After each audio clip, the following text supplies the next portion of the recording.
over matter. Yeah, I know, but I'm just thinking about that boat. I'm rocking back and forth in the hot sun. Houston, the boat's going to be docked. You won't feel any motion at all inside the marina. Come on. You know, CJ, see, I haven't seen Honey in a whole bunch of years, and I'd hate to do anything to embarrass her. CJ, listen, take a look at this. What do you think?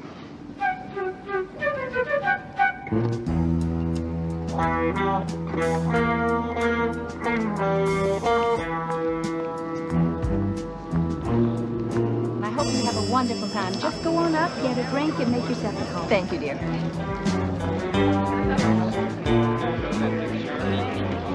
Boy.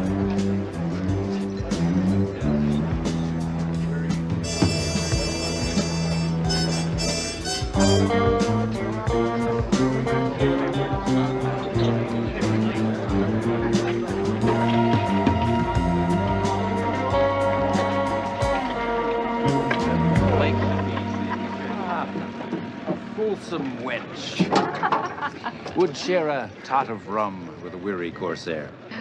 Oh, no, thank you, Binky. I'm working, remember. Oh, for God's sake, honey, don't be so boringly conscientious. Well, it's very important to me that this party goes well. How could it not? You're the best manager the club has ever had. Thank you, Binky. But I'm afraid not everyone shares your opinion.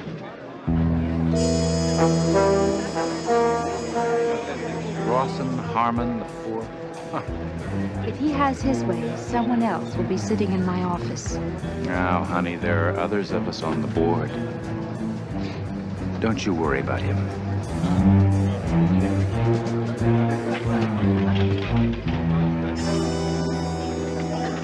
Well, Richard, I'm surprised to see you made it. Believe me, I wouldn't have missed this one for anything. Dickie, darling, is he a producer, too? No, baby. Binky here spends money. I make it. Binky, I want you to meet the next Bo Derricks, Andrea and Dorian. Charmed, I'm sure. They're going to be starring in my new picture, Savage Women Unleashed. Growl for the man, Andrea. Growl. I love talent.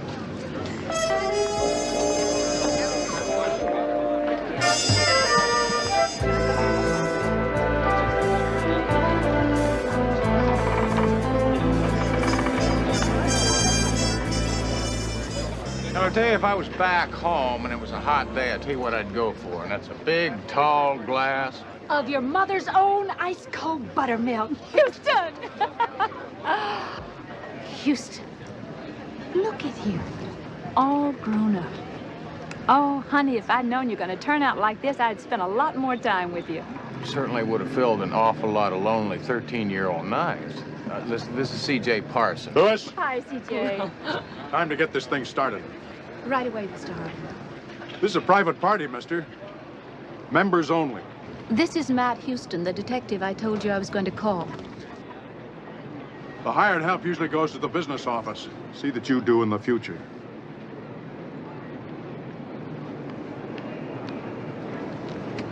I'm sorry, Houston. No need to apologize for other people's rudeness, honey. Tell me something. You mean you looked me up after all these years just because you needed a detective? Lewis!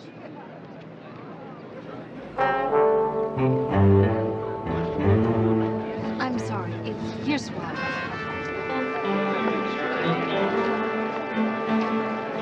Ladies and gentlemen, if I could get your attention, please. We're gathered here today to honor the newly elected Commodore of the Southland Yacht Club. Thank you. This is either somebody's idea of a very bad joke or Honey's in real trouble. I shall accept this honor. Guilty, guilty, guilty, the avenging angels say. With justice swift like a serpent's fang, the first will die on a sunny day. Wonderful. And to present him with his official Commodore's coat. Does it bother you that it's a sunny day today?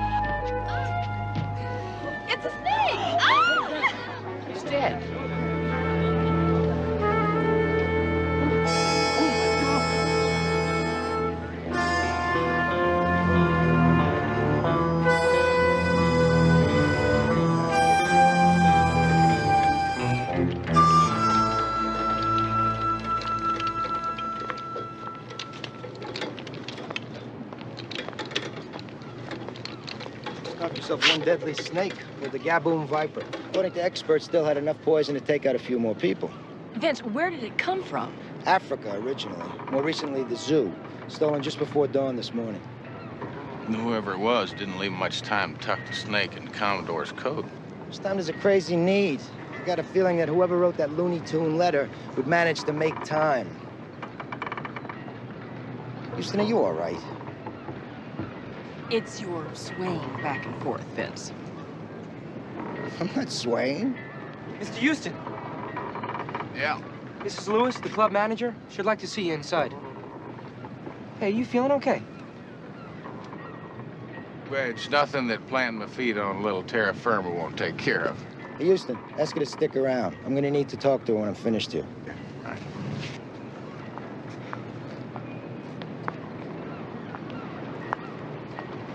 I hear the snake that offed old Harmon was from Africa. That's right. Far out. You find African snakes amusing? Well, I guess you'd say, just righteously just. Heck, I could tell you. You're just a PI, another working stiff. The dead guy, Rawson Harmon IV, he was a bourgeois pig. Fact is, most members around here are... Yeah, listen, that's all very interesting, but I'll tell you, as one member of the oppressed proletariat to another, what the hell's it got to do with an African snake? Well, that's where he made most of his money, Africa.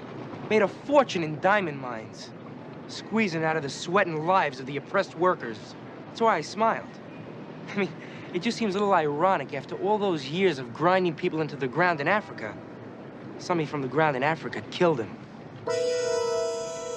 Find Mrs. Lewis inside.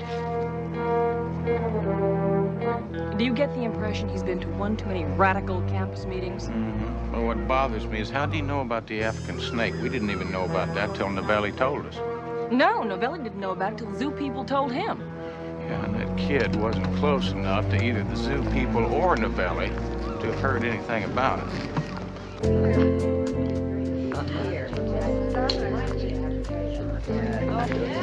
Honey?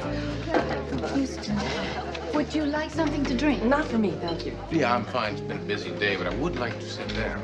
Okay. Would you like some coffee? Well, that'd be good. Gary, 3 coffees, please. When I first called you was when I received that threatening note. I thought you could help. Well, I'll tell you, the death of Rawson Harmon IV is now a police matter, unless I had a client, which I don't. You do have a client. That is, if you'll take me.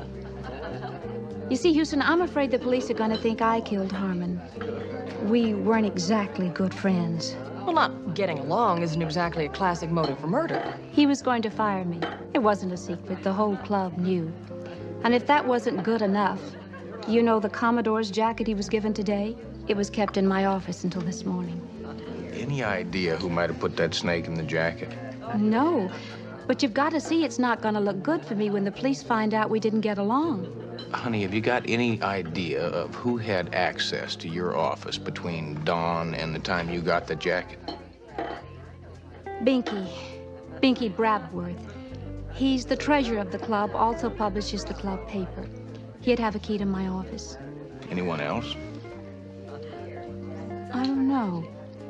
You know, this morning I came in early, and I thought I saw one of our club members leaving by the side door. But when I got inside, my office door was open, and I'm sure I locked it last night. Well, which member? I can't be certain, but I think it was Richard Bevac. Dickie Bevac, the sleazo movie producer? The membership committee of this club doesn't care where your money comes from, as long as you have plenty of it. Houston, what am I gonna do?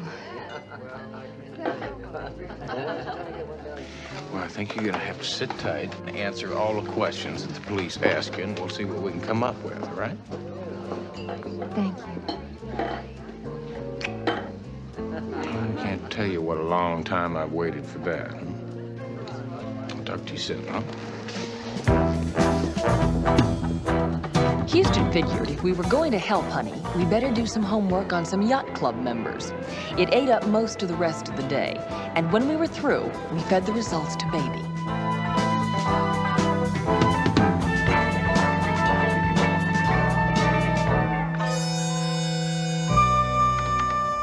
Now, here we have the late and not too lamented Rawson Harmon IV. In fact, last week, he was elected Commodore of the club in a very close election. One more. Thank you. You CJ, if the man was that ornery, why do you suppose the club members voted him in as Commodore? Well, he's a very powerful man who uses his influence to get what he wants. Which brings us to the point that he was the one who flew Honey out here about 6 months ago. Yeah, it bothers me, CJ. I mean, he went to all the trouble to bring her out here, and then why did he suddenly decide to fire her? I'll remind you to ask her. Richard Dickey Bevac.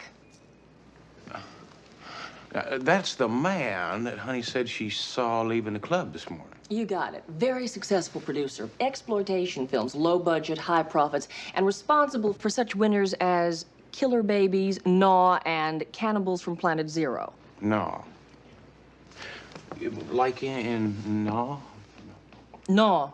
Oh, come on, CJ, you're pulling my leg. No. In fact, Cannibals from Planet Zero wasn't bad. CJ, you have a very dark side that I don't believe I've ever seen before. True. I'm saving it up for you. Now, Richard Bevac has always wanted to be Commodore of the club, and every year when someone puts him up for election, Harmon blackballs him. Now that Harmon's been elected, Bevac's out in the cold again.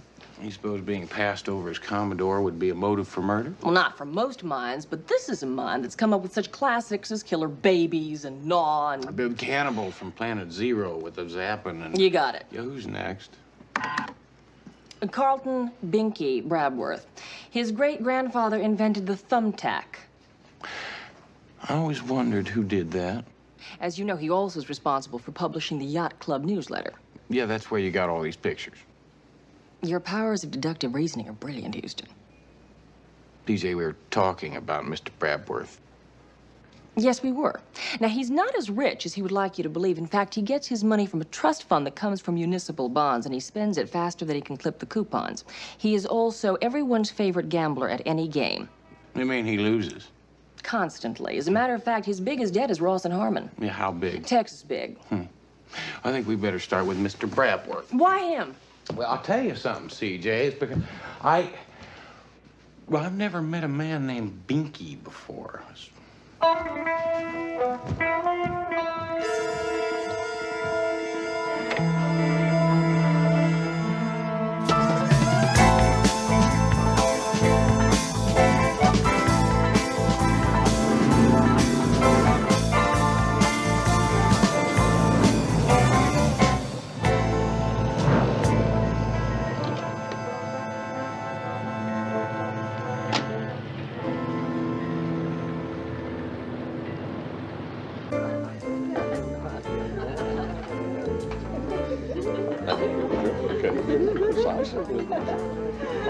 Binky, I want you to meet the next Bo Derricks, Lucy and Tanya.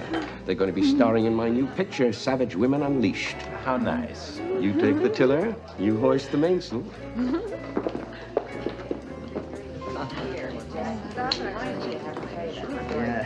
Brabworth, I'm Matt Houston. Oh, Mr. Houston, it's a pleasure. Yeah, Honey mentioned you might be around. Won't you sit down? Thank you, sir. I'm sorry about all this litter. Municipal bonds. See, I have to clip off these coupons every 3 months and take them down to Chase Manhattan and cash them. Well, it's a lousy job, but somebody's got to do it, huh? And then there's all this preparation for the shipwreck party. Well, listen, Mr. Brabworth. Binky. Binky. I hope you'll excuse me, but I have to finish clipping these things. If I don't do it... Yeah, I know, it just won't get done. No, you go right ahead. I just wanted to ask you a couple of questions about Rawson Harmon IV. A boor. Took himself much too seriously. Yeah, well, what exactly was your relationship with him? Adversary. He voted against me in every board meeting. Well, what about outside the boardroom? Well, we really didn't have that much in common. Played cards with him? Yes. Lost? Sometimes. Often? I'm not a very good card player. Yeah, well, you owed him quite a bit of money, didn't you? Nothing I couldn't repay, Houston. Yeah, well, maybe you just couldn't repay it as quick as he wanted you to, huh? Mr. Houston, yes, I had a motive. Anyone who knew Harmon had a motive. He wasn't a very pleasant man. Houston, have you spoken with Jeb, a particularly interesting person? Jeb.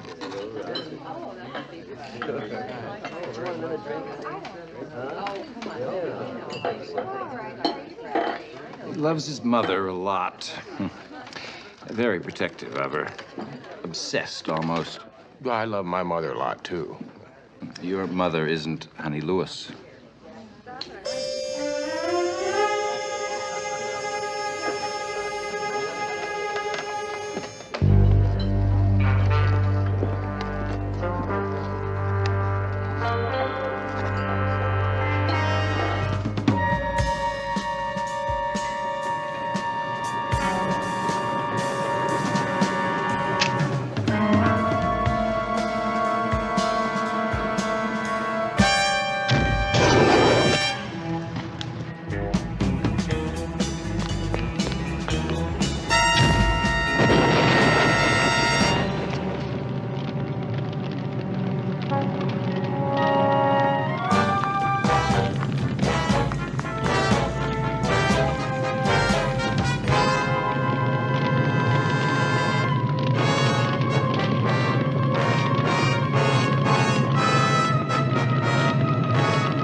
Confirms the merger for the electronics firm.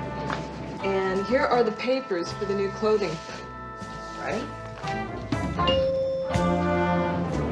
Looks like we've got our first customer. Houston, what happened to you? Somebody tried to set a fire out at the yacht club. What? With a flare. CJ, you had to be there. Listen, I want you to get Honey on the phone for me right away. I'll do better than that. She's right here. I want to talk to you, Honey, about your son, Jeb. Oh, Houston, I'm sorry. I didn't tell you about Jeb because I didn't want to involve him.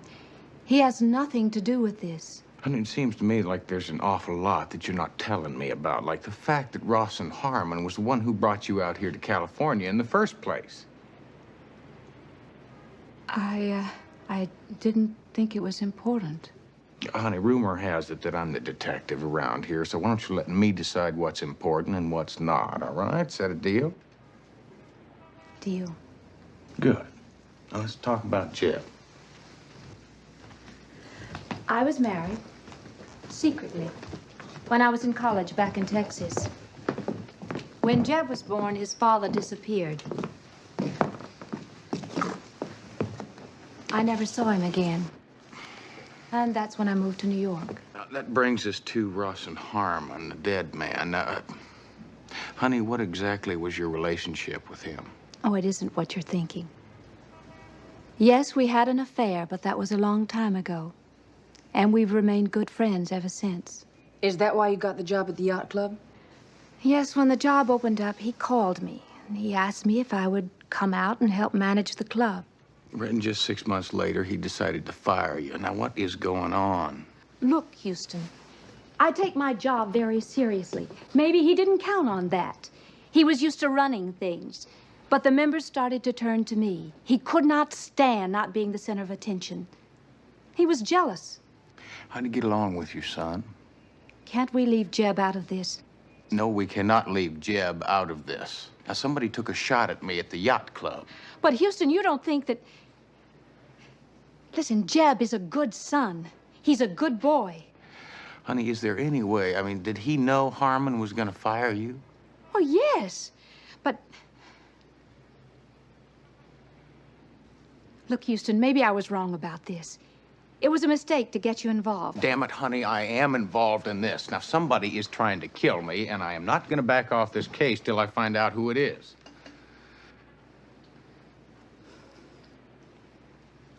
You know, you always were stubborn as hell. That's right, and you always were... Sweet as honey.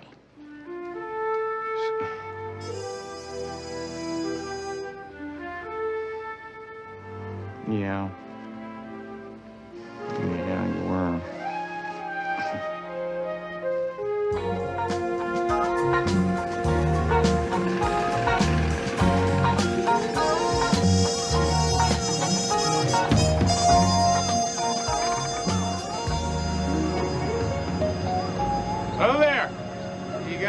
talk to another oppressed member of the working class? Yeah, sure. Come on aboard. Thank you.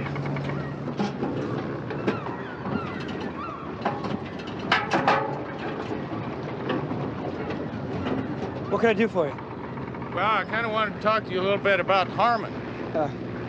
That bourgeois pig? Yeah, well, you'd mentioned that. Working people everywhere can breathe a sigh of relief now that he's history. You were working people like your mother? My mother? What does she have to do with this? Well, you knew Harmon was going to fire her, didn't you? Yeah, I know. And it was so typical. I mean, she's the best, man. The best at everything. Before she took over as manager of the club, it was nothing but a capitalist garbage heap. And as soon as she got things running right, that pig wanted to dump her.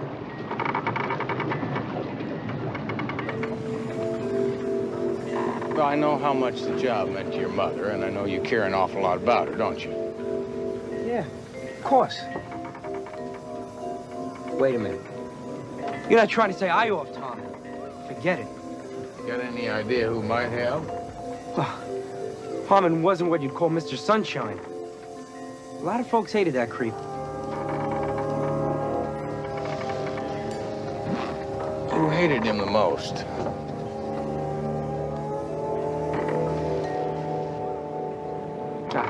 No contest. Mr. Hollyweird himself, Dickie Bevac. Yeah, because Harmon kept bumping Bevac for Commodore, huh? Wake up, man. Capitalist power brokers only kill one another for one reason. Cold, hard cash. I heard the two of them arguing in the bar. Harmon was gonna call in all his loans to Bevac's movie company. Yeah, and Bevac was none too happy about it, right? Offered to make him the victim in his next slasher movie. Tell me something, man. I found out a little bit about you.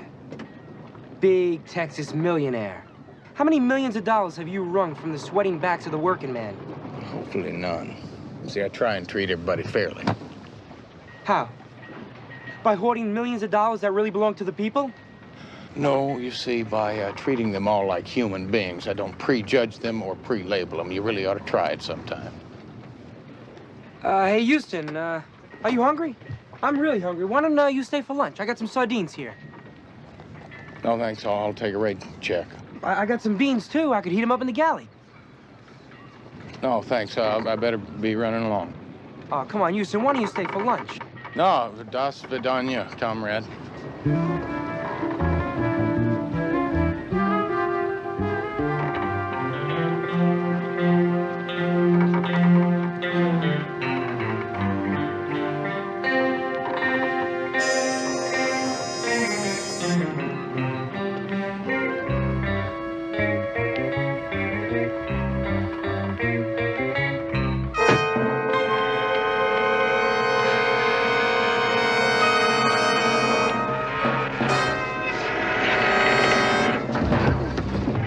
Hello there. Hi. Hi. Sorry I dropped in on you like this. Anytime. Yeah, but I probably ought to be going. Hi, what's your hurry? Yeah, why don't you stick around? Maybe you can rub some lotion on our backs. And fronts. Fronts. I could probably do that, yeah. Yeah, listen, I gotta run.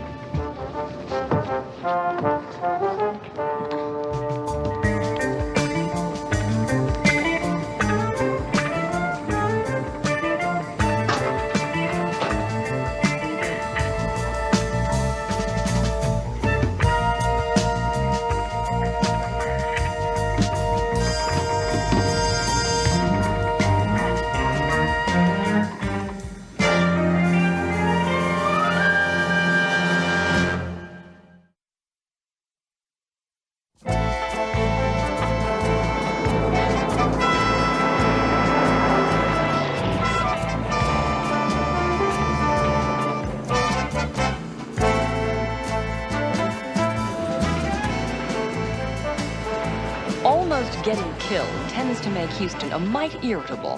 He figured it was time to meet the producer, Richard Bevac. When we couldn't get an appointment, Houston decided we should make one for ourselves. The only thing I could find out about Bivac was that he was off making a movie somewhere on those 5 acres he calls his backyard. I wonder what he's gonna call this. Onslaught of the Goons? Yeah. Can we help you? Your name, please? This is Miss Pleasure Fox. She's gonna be in Mr. Bivac's next picture. The Space Vixen. That's right. My name's Guy Amarillo. I'm Miss Pleasure Fox's personal manager. We have an appointment with Dickie. What's wrong, Andy?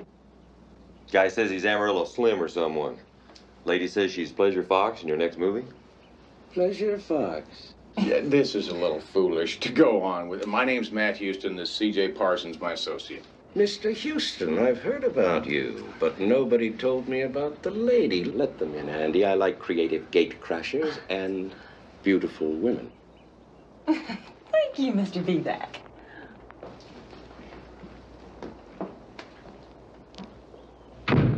You're Houston's associate? Yes, I am. You're really not an actress. No. All this beauty going to waste in some crummy detective agency. It's not really crummy. It's kind of nice. Actually, it's well lit. Well, we'll have to fix that. Well, no, it's got a great view. You can see the whole town. How about a screen test? A screen test? Excuse me, please. Before you make my associate a superstar here, I'd like to ask you a couple of questions. Is this all he does? Ask people questions? Well, it is something he likes to do. Humor him. Coffee? I'd love some. No, thank you. I'm just fine. Okay, Houston, for her. But make it short. I've got a meeting with my bankers. Running a little low on cash, are we? Not a chance. My last 10 pictures made a fortune. I've got development deals going all over town. Oh, that's funny. That's not what I heard. What did you hear? Well, I heard that your last 10 pictures lost money. They didn't make money at all. And Ross and Harmon's your banker, and if he calls in his loans, you're gonna make him the next victim in your slasher movie. That's a lie. I'm telling you, my financial standings are as solid as a rock. Are they? Well, you see, because I've been asking a lot of questions in all the financial circles around town, you see, and the word is that you're up to your eyeballs in debt, and that there's not a major studio in town that'll let you on the lot, let alone do business with you. You're a nosy man, Houston. You should know by now, being nosy can be very dangerous. The interview, if you haven't guessed, is over.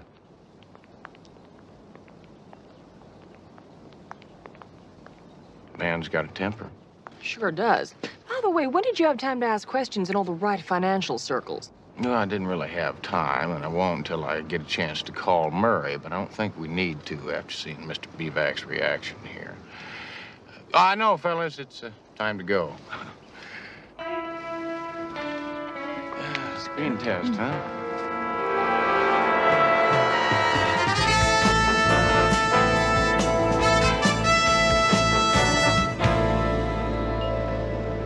Working late, ladies? Houston, I need you, John Henry. Well, I'll even give you my John Hancock. I'm in a great mood. Got good news. That's good, because I've got bad. Well, hopefully the two will balance each other out. Shoot, CJ. Houston, I checked out those Texas files like you asked, and Honey lied to you. She was never married. But Jeb's birth certificate tells who the real father is. It's the dead man, Rothan Harmon IV. Oh, God. CJ, if Jeb found out about that, or if he saw Harmon treating his mother the way he... Or if Jeb didn't know, and Honey was afraid that Harmon was going to tell him. Two good motives for murder. Well, what was the good news? The good news is that our suspicions were right. Bivac is on the brink of bankruptcy. Well, that's 3 motives, not to mention your poker-playing, coupon-clipping bingy. That's 4 motives. Just when I thought it was getting simple, CJ.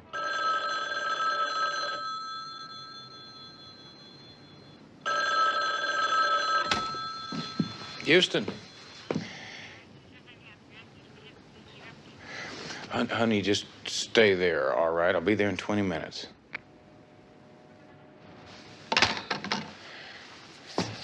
Honey just got another threatening letter.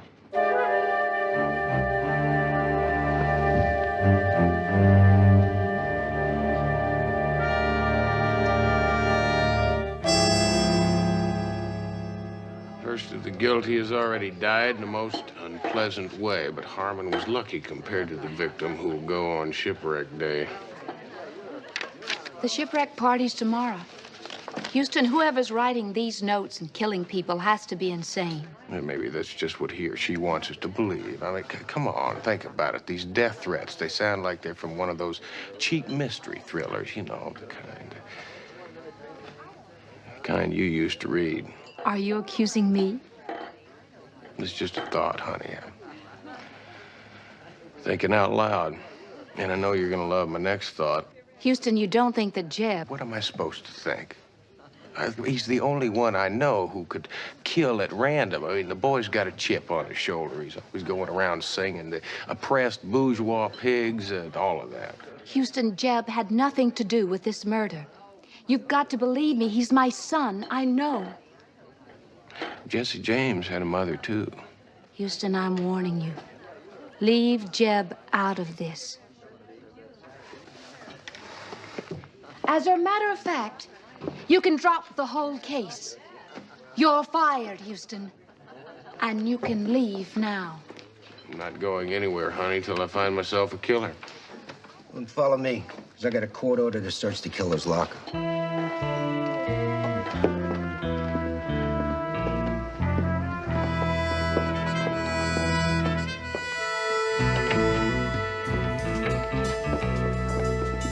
This one, Cal.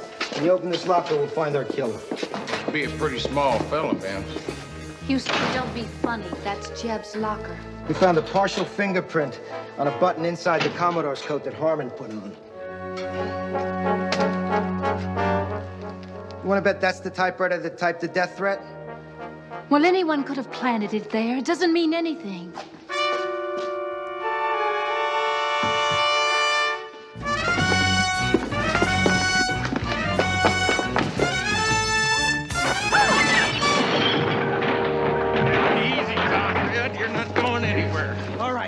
I killed him, and I'm proud of it. I'd kill him again. Nothing but a leech, sucking the lifeblood out of society. Houston, Jeb didn't kill anybody. I killed Harmon. Don't listen to her. I killed him, Houston. Listen to me. I killed him.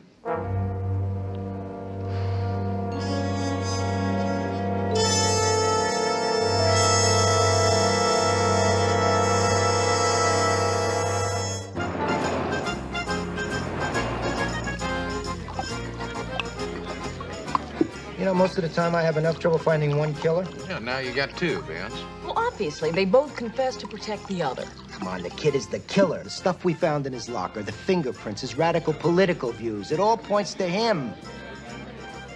You have doubts? I have doubts, Vance. I mean, it does not make sense. Think about it. I mean, it's not clean. It stinks, Vance, and it's not Mama's cooking. Come, what's this about my cooking? No, Mama. Houston was just saying how hungry he is. Ah, good, because dinner is ready. Boy, I can't wait.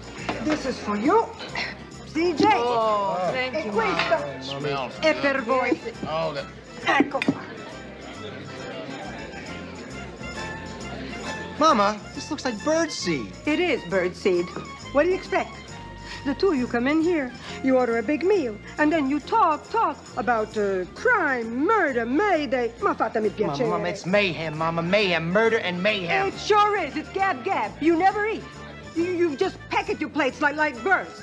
So the two of you want to eat like birds? Avanti. This is your chance. Mama, please, this is embarrassing. Could you please bring us some pasta? If I do, will you eat the whole thing?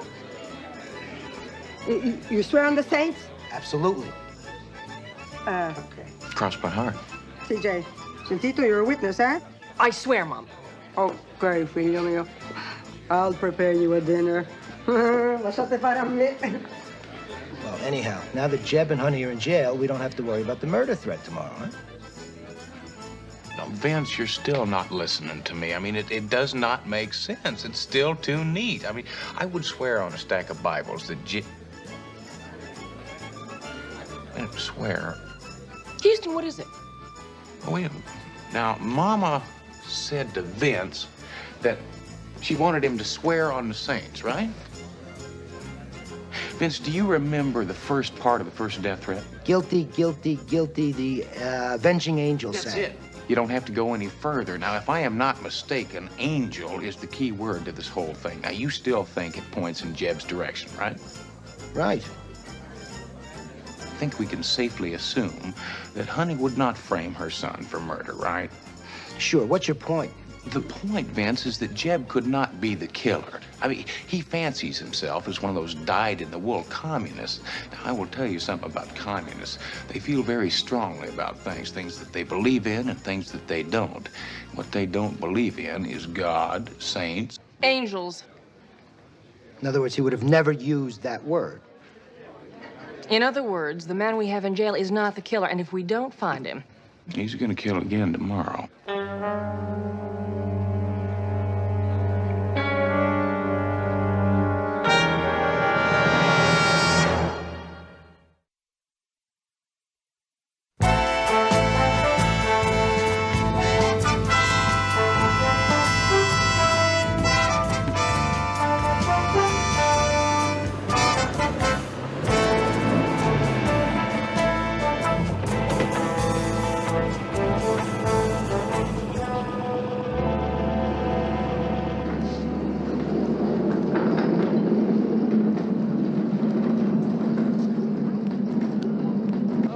Talent, Freddie. We're in show business, too. Meet the next Bo Derricks, Ty and Tanika. They're going to be starring in my new picture, Savage Women Unleashed. This is Sam Spade. How's it going, Gumshoe? Well, just dandy. This party is by invitation only, and I hope you don't have one, because I'd love to kick you out of here, too. Temper, Dickie. I do have an invitation. Binky's holding on to it for me. You haven't seen him around anywhere, would you? Yeah, I saw him just a moment ago. He's in the trophy room. It's at the end of the hall. Hey, sir. Ladies. Well, if I had another girl, I could be a juggler, too.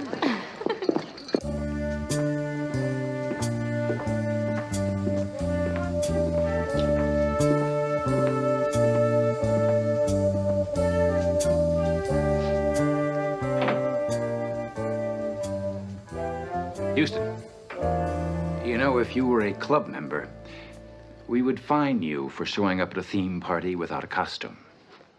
Why'd you kill Harmon, Binky? Because of the money you owed him? Oh, don't be tedious, Houston. It's true I had a cash flow problem, but well, that's nothing one with proper breeding kills over. Well, I'll tell you, I went to the Central Library, Binky. I got a microfilm of all your old newspapers.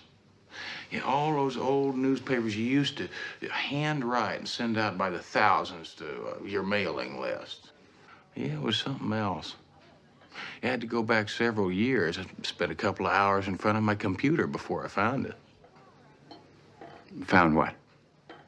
That the type matched. It matched your old newspapers. It matched the death threat notes. It matched the typewriter that you planted in Jeb's locker.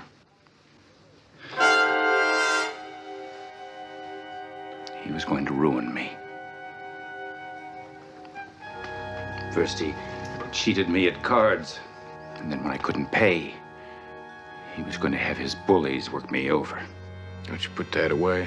I called Novelli and his boys. They're going to be here any minute. Don't do anything foolish, all right? Foolish? There's nothing foolish about killing someone. I've had to do it once already to save my skin. And now, I am sorry, old fellow. I really sort of liked you. Let's go.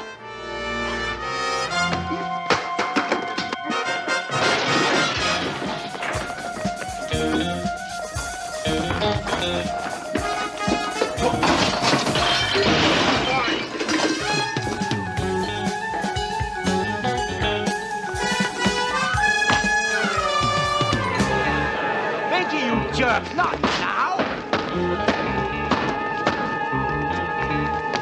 Hi, Binky! It's party time! Hi, Gordy. Yeah, it's going to be a great one. Oh, I love yours, too. Drink? Hi, Jinx. Hi, yes, Fuzzy. Hi. Zooey. Hey, Binky, don't forget to take our picture. Going out to get my camera right now. Oh, Are you having a good time? Excuse me, Cordy. Excuse me, please. Trixie, Tootie, Buzzy, Flopsy, Mopsy, and Cottontail. I beg your pardon.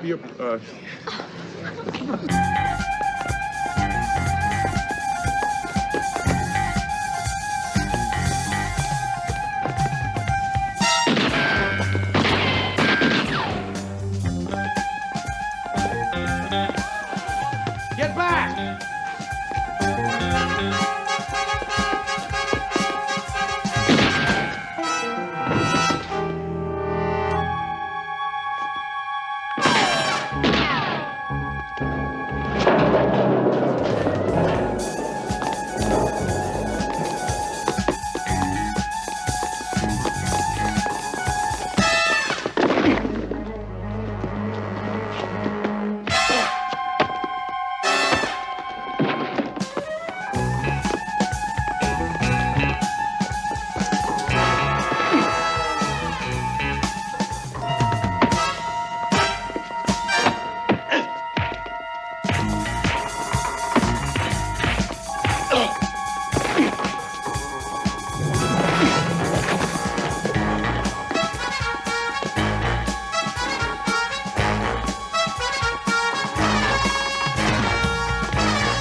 Hey, Houston, are you all right?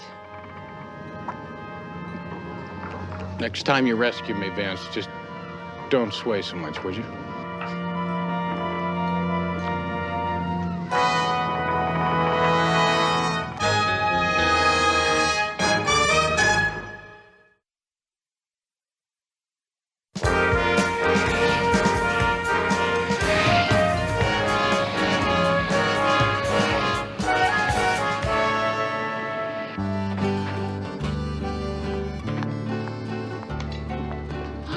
Mama, it's perfect. I'm sure it's perfect. I did it. Oh, thanks.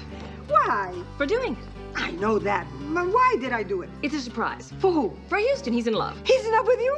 Brava! Oh, no, Mama. He's in love with another girl. See, at 13. 13? She's 13. He should be ashamed of himself. No, Mama. She's not 13. He was 13. He's 13. And she made love to him? She should be ashamed of herself, robbing the cradle. No, Mama, she didn't make love to him. When he was 13, he fell in love with her, but she wasn't in love with him. You see, but he always wanted to go out with her, so I thought I would surprise him by fulfilling his fantasy about her. That's nice. Thank you. Well, Mama, CJ, what's going on? So, when are you getting married? Married? He's not getting married, Mama. I'm not? No. See, how are you going to have kids if you don't get married? Good, why? How am I going to do that? I don't know. You have a little girl. Will you name her after me? Well, Mama's an odd name for a little child. No, Mama. Rosa. It's such a cute name for a baby. Rosa Houston. But it doesn't sound right. No. Maybe you're right. Maybe you should change your last name. Yeah, what's going on? Never mind. Don't ask questions. Just trust me. I had a little brainstorm about something. Houston. Oh, honey, what are you doing here? Having dinner with you. I am? You're not. Why didn't you tell me? I didn't have a chance. You don't want to have dinner with me? Wait, no. I mean, yes, I do. It's just I don't understand. I don't either, Matt Houston.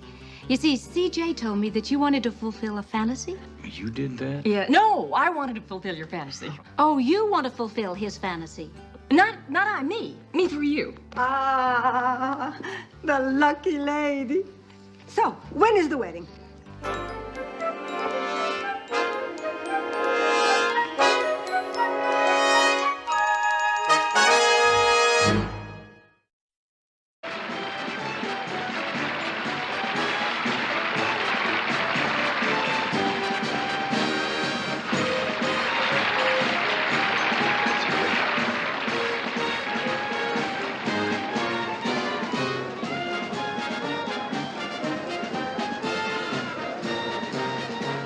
Volevo usare l'annata della sua nascita.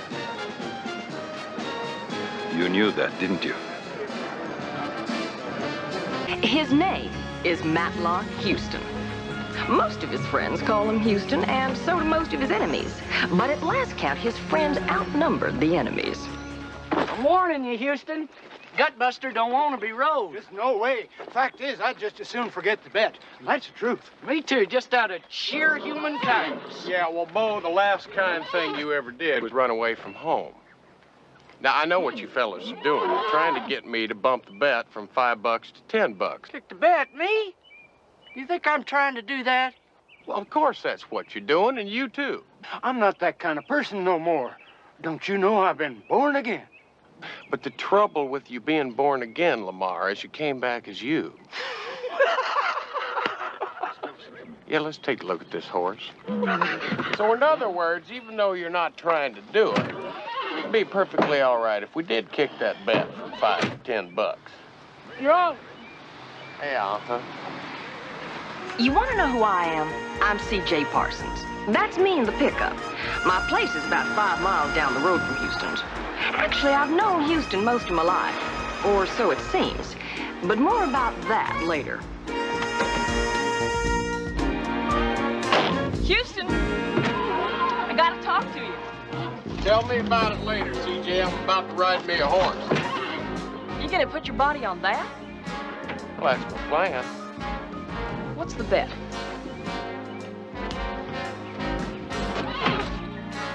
I'll take half. How little faith y'all have in me, you know? I mean, I got away with animals. Don't say I didn't warn you. Turn him out.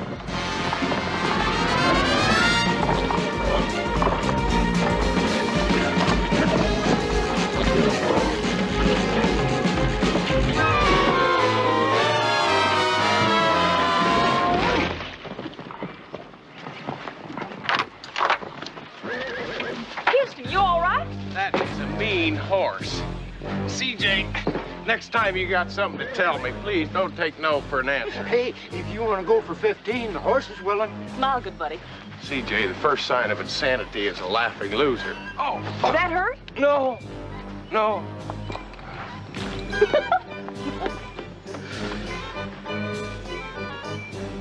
He's gonna get us for this. Yeah, I know.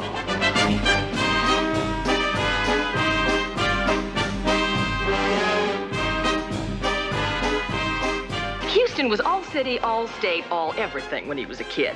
He quarterbacked Rice in the Cotton Bowl the year they beat SMU by throwing a 60-yard touchdown bomb in the last 6 seconds. And then he really stuck it to him by running the ball in himself for the conversion.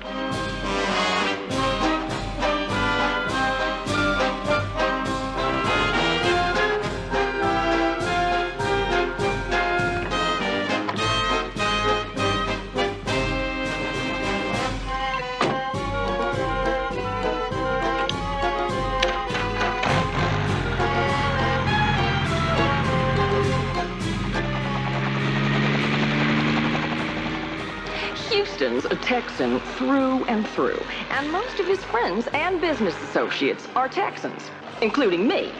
About the only time I can remember not being around was when I went up to Harvard Law School. But then I came back, paid my dues in his conglomerate for a while, and ended up pretty much helping him to run his empire.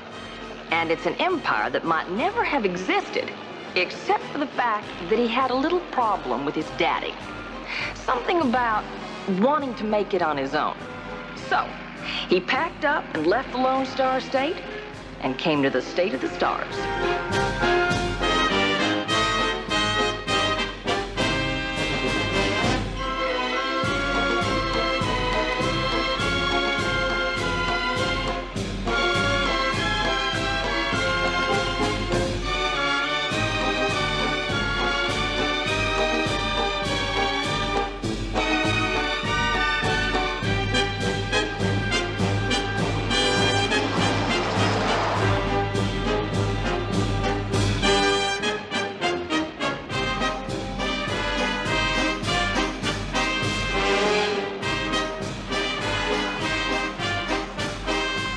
Runs his empire from a penthouse office that sits on top of a building he built in downtown Los Angeles. The business includes everything from diamond mines to soybean futures. A couple little oil companies here and there. And one more. One of the businesses Houston is in is private investigation. Actually, it's not so much a business as it is a hobby. And like everything else in the world that Houston does, like the fortune cookie says, he does his hobby very, very well. Oh, Houston, by the way, while you were climbing that dumb mountain, somebody killed Niccolo Gambaccini. Kill? And killed is polite. Murder is more accurate. Well, when and how? Well, down at the shipyard. Somebody put a couple of ounces of nitroglycerin in his champagne. Well, I barely knew the man. How well did you know the daughter? Well, I owned a few shares once. That well, huh?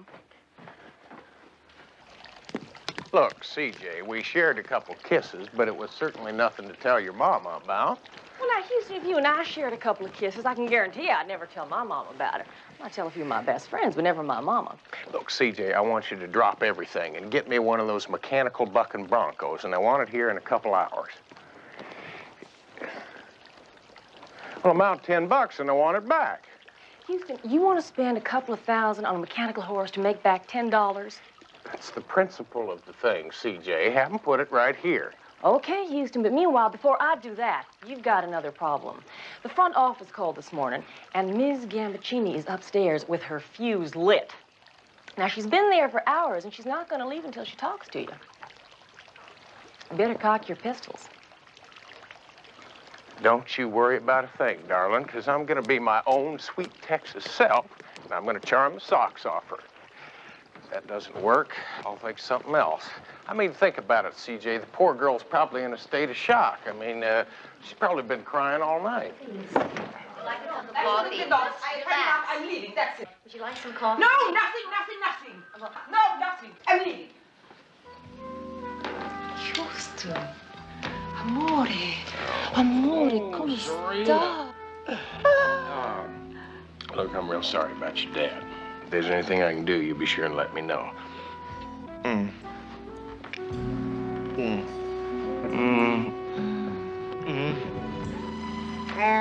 Turn off your motor. Look, I didn't know your father very well, but he was alive yesterday, so one of us ought to show a little respect here. You're so Texan. Yes, I am.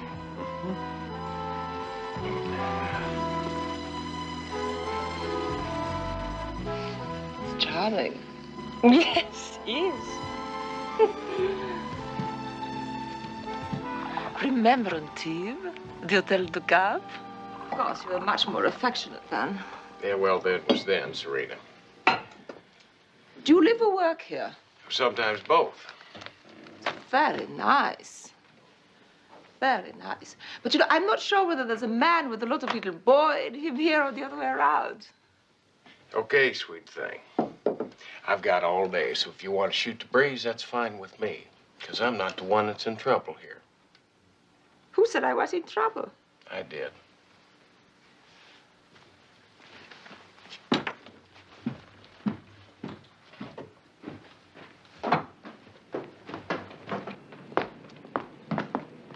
Is this yours? Yep. It's cute. I am told you're the best private investigator around. I might want to hire you.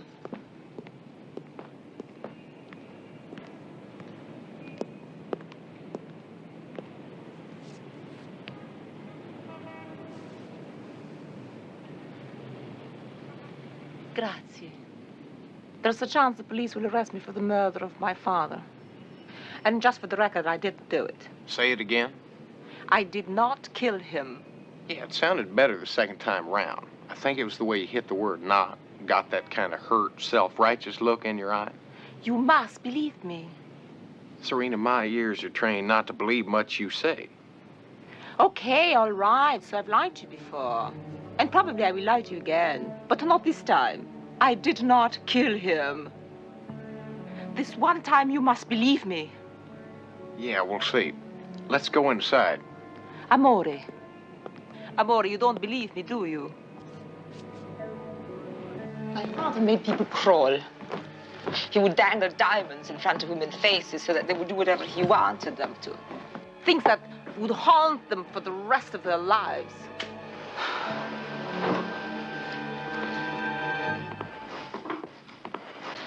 He was disgusting. I hated him, and he knew I hated him.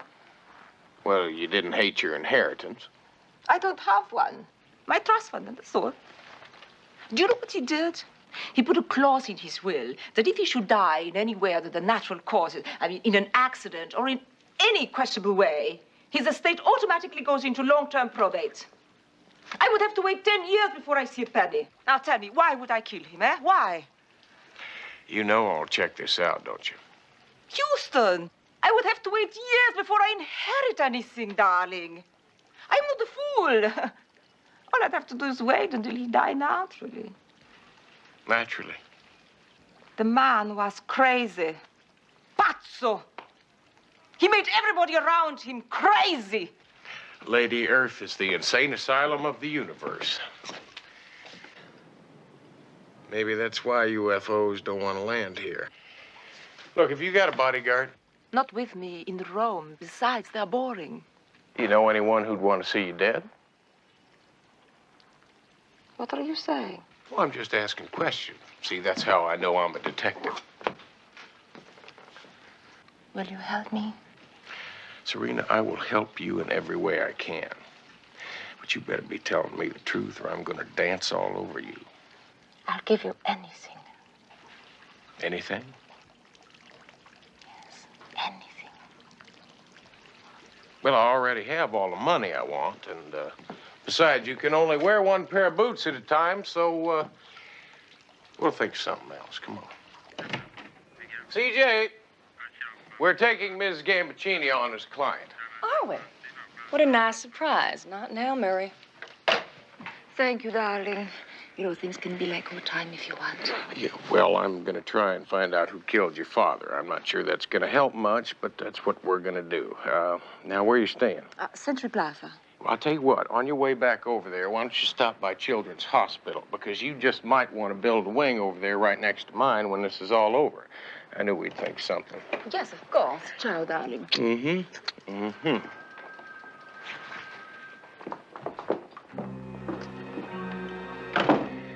Okay.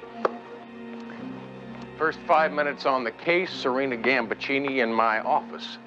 I saw a man across the street on the roof with what looked like a rifle wrapped in cloth. Probably not too young, but his reflexes were good when he ducked behind cover when he thought I was looking. Now, the question is, was he out to kill Serena, or was he out to kill me? Answer.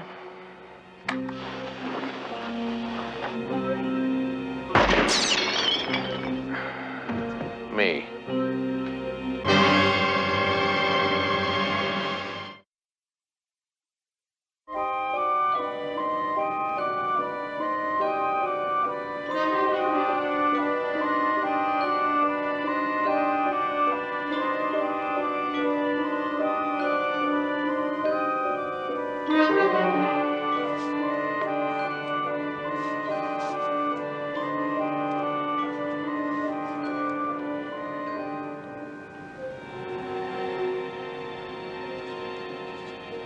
People don't like Houston a lot, but if someone's out to kill him, they better be darn sure they get the job done, because he doesn't like it too much when someone tries to cancel his vote the hard way. Other people like Houston a lot. Some of us like him a lot more than a lot, but that's another story. Matt, I have important papers. You must see them. Latest quotes from New York and Zurich. I need answers on 2 by tonight. Mrs. Harrington said you might look in on her fundraiser, and your tailor said you should come in for a measurement. Hold it. Don't move. I've got about 400 things that need signing right now. Later, Murray. I just took on the Gambaccini case. You probably heard about it yesterday? I heard. I'm very sympathetic. If you and CJ want to break this company playing detective, that's up to you. But right now, Houston, we have got business to do. This stack just bought this stack, and in between, you'll notice there's nothing. Yeah, we'll just have to deal with all this later, Murray, except for that one. I want you to call London, tell them to buy. If they ask how much, you tell them till I go broke or I own the company. Heard Howard Hughes say that once. Oh, thank you, Murray.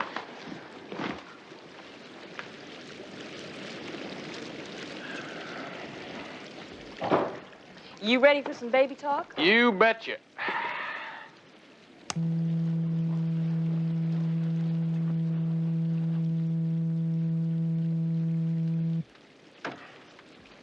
Hello, baby.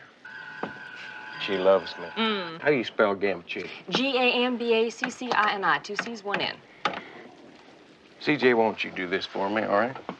Okay, down to business. Now, 1, I want to know all about his will.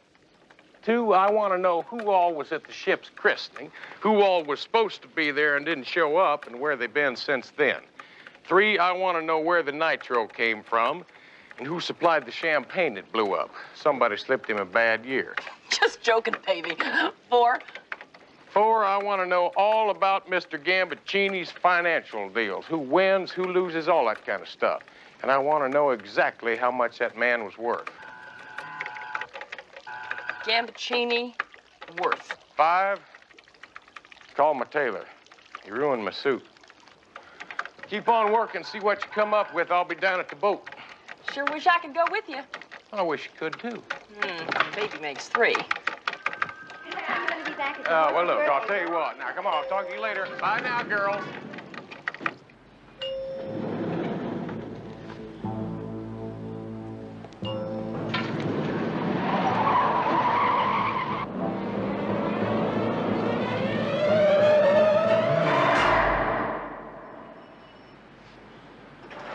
Slim, one of these days you're gonna go that extra ½ inch and I'm gonna be needing new kneecaps. No way. The kid's got it under control all the time. Now, I just finished turbocharging her. She's a beauty, huh? Yeah. Sometimes I wonder if I'm buying these things for me or for you. Oh, just don't wreck this one, will ya? Fender and Body Works out of my line. Not completely. Houston, are we ever going back? You still miss Texas? But not as much. I started surfing. They do have a big ocean here. Some say bigger than the whole state of Texas. Yeah, well, you know how they exaggerate out here.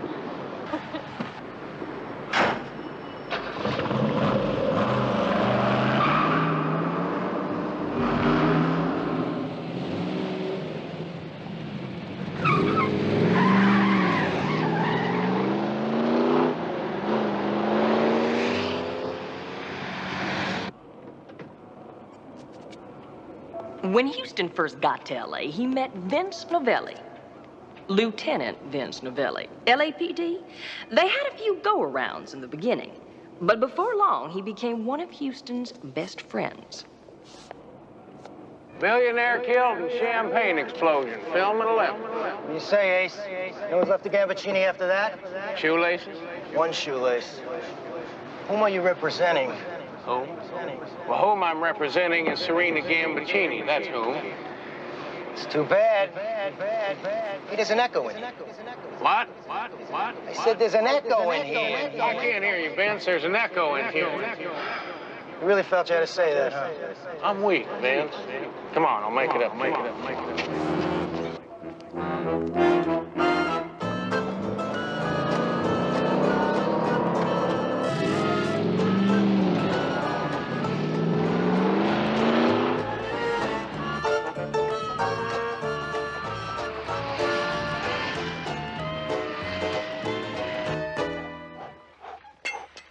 Someone tried to take a shot at me today. Anybody I know? Probably not. He was an amateur. I found a matchbook with the matches pulled off the left-hand side, so whoever he was left-handed. Well, maybe he was a professional acting like an amateur, try to throw you off. No, he was an amateur. If he was a pro, I'd be dead. He was an amateur. Yeah, that's what I just said. Why can't I do this? I don't know, Vince. Maybe you need glasses.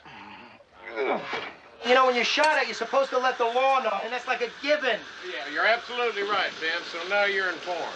Think it's got anything to do with Gambaccini? Well, it does seem awful coincidental at the minute Serena takes me on the case, someone takes a pot shot at me. Well, yeah, on the other hand, you only have 200 or 300 ex-cons that have grudges going with you, not to mention a few husbands. You know, it could be it's not related. Yeah, it could be that it is. Well, you never know. Look, Vince, when you're standing on Fifth Avenue on St. Patrick's Day, I don't believe you have a right to be surprised if the parade passed by. Wish I had said that. So do I. Including Serena, I've cut 4 suspects out of the herd because they all had 2 things in common. They all invested in the ship and they were all at the christening. Well, I'm very... Karen Ann Douglas. She invested in the ship and she's been Gambaccini's mistress for the last couple of years now. Who's that with her? That's Jennifer, her daughter. Karen Ann's a one and only. Cody Wall. One of the great human beings of our time. He invested too. And not only is he Karen Ann's agent as well as her lawyer, she is his only client. Next. Wildcat Callahan's name. I got $10 million. Wildcat? Is he in L.A.? Yep. And he invested too. Fact is, Houston, they all had a piece of the action. It's going to take a while to figure out how many billions the billionaire had. But I can tell you this much. He had it spread from here to Bangkok. I'll work on it. Vince, tell me something I don't know about Gambaccini. Well, he was having an affair with a young mamselle in Paris a couple of weeks ago. That's news? Not the affair, maybe, but something was getting messy about it because Gambaccini made videotapes of the 2 of them together, only the lady didn't know about it. Yeah, he's a real nice dude. One of the all-time best. So I figure whoever the lady is, she's a prime suspect. She wants to take back or revenge or something. Well, you guys figure all this out this morning? You're moving pretty fast on this thing. Well, I'm going to tell you something, Ace. If we don't get something concrete real soon, I'm in big trouble. I can only hold these people for 48 hours. Then they're going to split to the 4 winds. You bet I'm moving fast. Yeah, well... You know, we're figuring your client is the #1 suspect, don't you? Oh, Vince, that's because you guys don't have any imagination. No, of course not. We don't have any imagination. Do you know that she was about to be cut out of her father's billion-dollar will completely? No. Did you know she tried to kill him in Paris a couple of weeks ago before he could change it? When the French police are trying to extradite her for attempted murder? No. Well, did you know she was supposed to be standing at his side during the christening and she left a snappy 30 seconds before he blew himself into the promised land? No. No, huh? And we don't have any imaginations. If you were about to be cut out of a billion-dollar will and put nitroglycerin in a bottle that was about to be smashed against the ship, where would you be? Philadelphia. At least. Notice how I know when to keep my mouth shut? Hi, Vince. Can I do something for you? Just my car. Houston's all cowboy. And where you find cowboys, you also find Indians. This one's called Charlie Eagle. Houston imported him from Texas, along with the rest of us. Now, legend has it, his great-granddaddy scalped Houston's great-granddaddy. They now have a different arrangement. How you doing, Chief? Hey, big time, what's up? Well, I'm working on the Gambaccini killing. Look, would you scout around and see if anybody on the street's got anything for sale on it? All right. Anything else? As a matter of fact, yes. Someone took a shot at me today. And what I'd like you to do is close up the stand and jump in your cab. Put the word out on the street. I want to know who wants me dead and why. Okay. Check you later. You got it. Someone tried to kill him? Paranoid, you know what I mean? He thinks everybody's trying to kill him.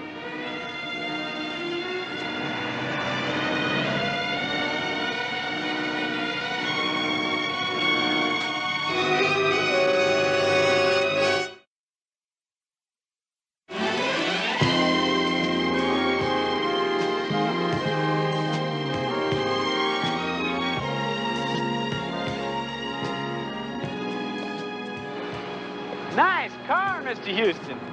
Thank you, Tim. Nice to see you again. How'd you like going this way? Well, only if it's housebroken.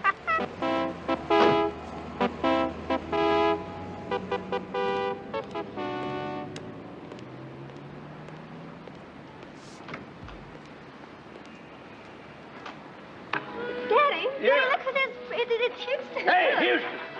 You are, Steve. What are you doing? How you doing? All right. Hey, you look good. Yeah, I saw your wheels outside. Now, why didn't you let me know you were in town? Because I was only going to be here long enough to have a cup of coffee. You know my daughter Laurie, don't you? Well, look at you. Hi, Houston. Long time. Well, it's been a couple years anyway. Oh, nice, yeah. Laurie's in here for a birthday party tomorrow night. We really tie one on then, huh? Who'd ever thought I'd ever have a daughter that pretty? Well, you've been away to school, haven't you? Yes, I've been back east. I'd like you to meet my fiancé, Preston Amory. This is Houston. How you doing? Look, keep your seat.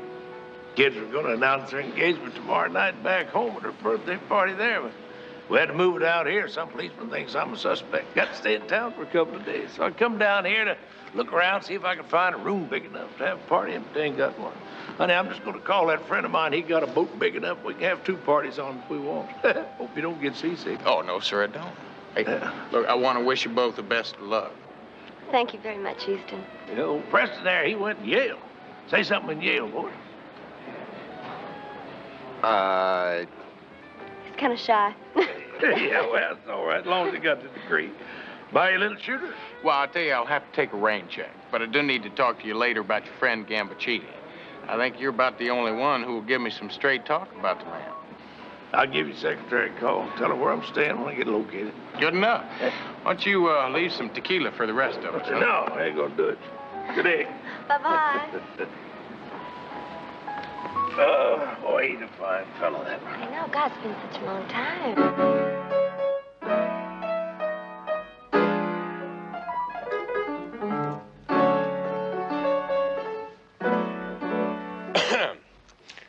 I'm looking for Karen Ann Douglas.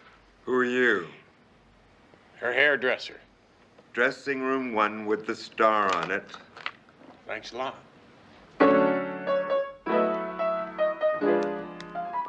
You think that I killed him?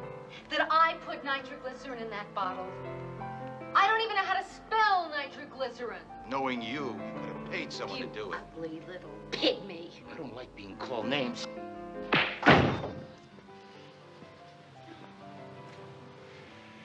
Who the hell are you? Gene Autry? I think you're about ready to leave.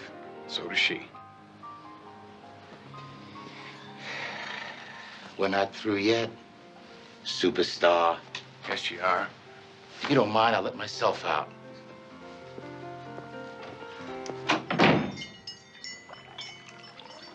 You all right?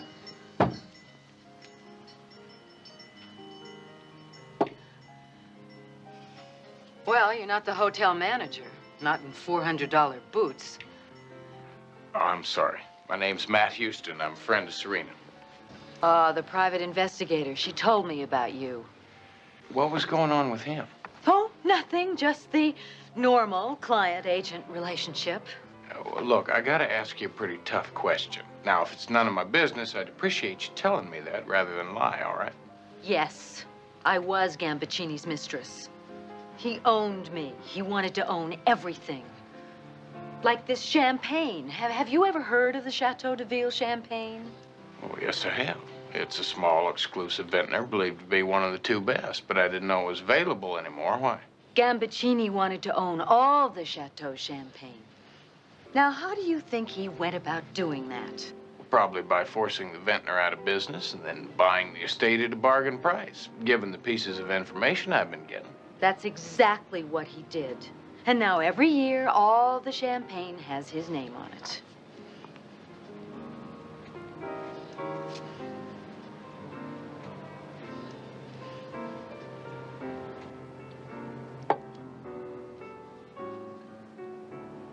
That's a pretty girl. That's your kid sister? Kid daughter.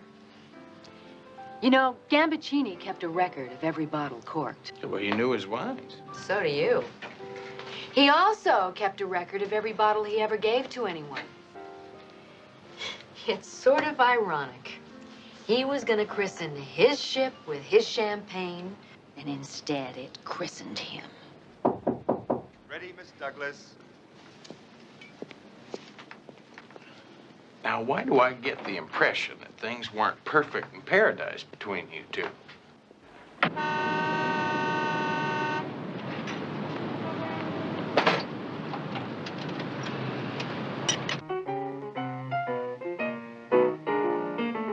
Don't know when I've been so blue.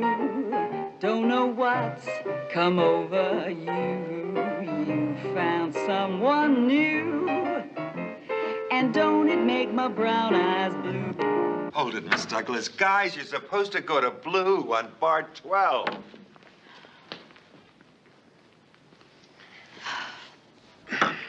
Anyway, he was a pig. He used a hidden camera to make tapes of all the women he seduced. I'm the star of one of his more elaborate productions. Well, that's just great. I mean, that's real great. So you're just like the champagne, right? He wanted you all to himself, and the tapes were his guarantee. Did you really have to stay with him? You think nobody cares what anyone does in bed anymore? That depends on who or what you're in bed with, doesn't it? I have a career. I'm America's sweetheart. If that tape gets out, I'm finished. I hope you realize what you're telling me makes you a prime candidate for killing him. Hardly. He told me that if anything happened to him, anything, that tape would be released within 48 hours. You think he'd do that? Bet your sweet astroturf he would. Okay, once more from the top.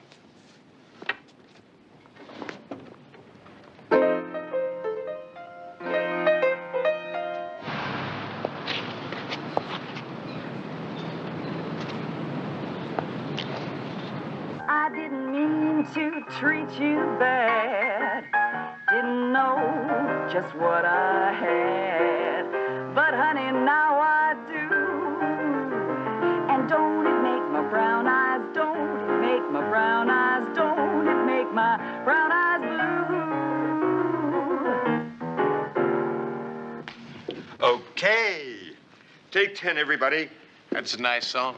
Nice man. Thank you. So tell me, where's the tape now? You tell me. I've got less than 48 hours to find it. If I don't, no more songs, goodbye, Karen Ann Douglas. With him alive, those tapes were safe. I hated him, but I didn't kill him. You know, that's what Serena said. The exact same words. And so far, we got one man murdered and nobody killed him. To nobody. Hey, Vince. Hey, looks like we're plowing the same field. Yeah, and you're 10 steps behind the horse. Well, I better step in something because the 24 hours is going fast and I still got nothing to hold anybody on. Yeah, well, if you're going inside to talk to the lady friend, she didn't do it. How do you know? She just told me. She did it again.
Okay, so I was wrong. Somebody is trying to kill you. Well, thanks a lot. Don't mention it. Look, Charlie, I want you to get another message out on the street. Someone's out to get me, all right? I want you to let them know that now I'm after them. I ain't fond of being shot at, and I hate having my cars busted up. Now, you spread that around. You hearing me?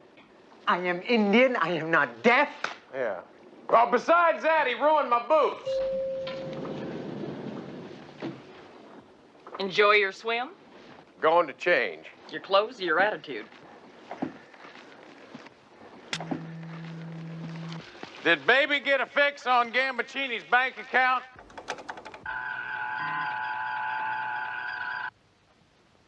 $2,456 with 9 zeros lira after it. Yeah. Well, the 2,456 I can understand, but what do all those little O's mean in paycheck money?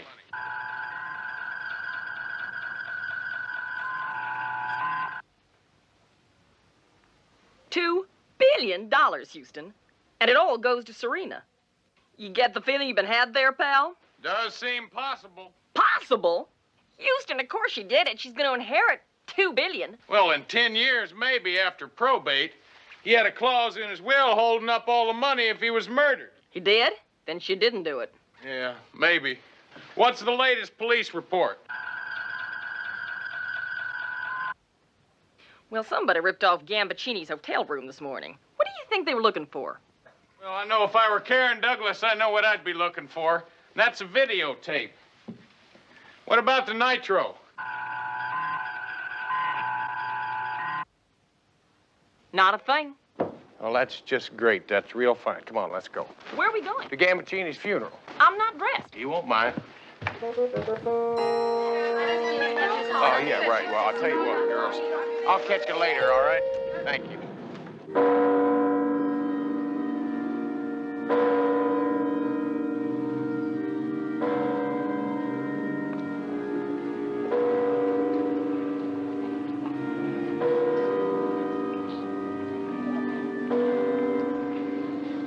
Houston figures if all your suspects are in one basket, you better watch that basket.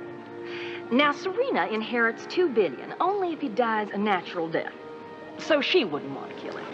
Karen Ann's career goes down the old tubes if he dies, so she wouldn't want to kill him. Karen's Cody's only client, and if she falls, he falls. So he wouldn't want to kill him. And Wildcat invested a fortune in Gambaccini, so he wouldn't want to kill him. So, Houston's problem is, no one in the basket figured to kill Gambaccini. That's Houston's problem. My problem is, sometimes I can't figure how Houston figures.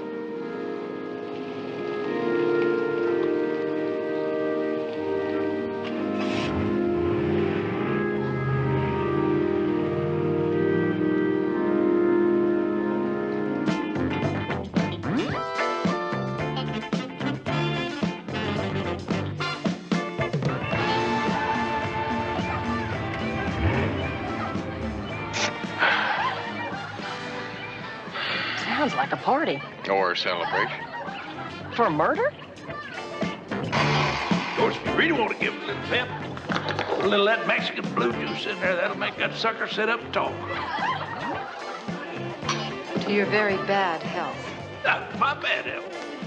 Won't live forever, don't you know nothing?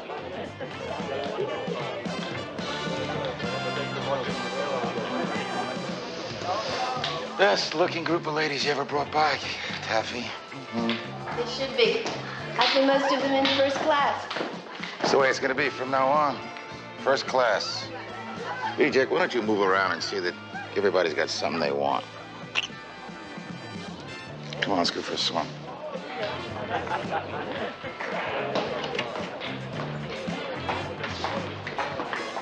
CJ, why don't you look around and see what you can pick up? Love to. I was talking about information. So was I.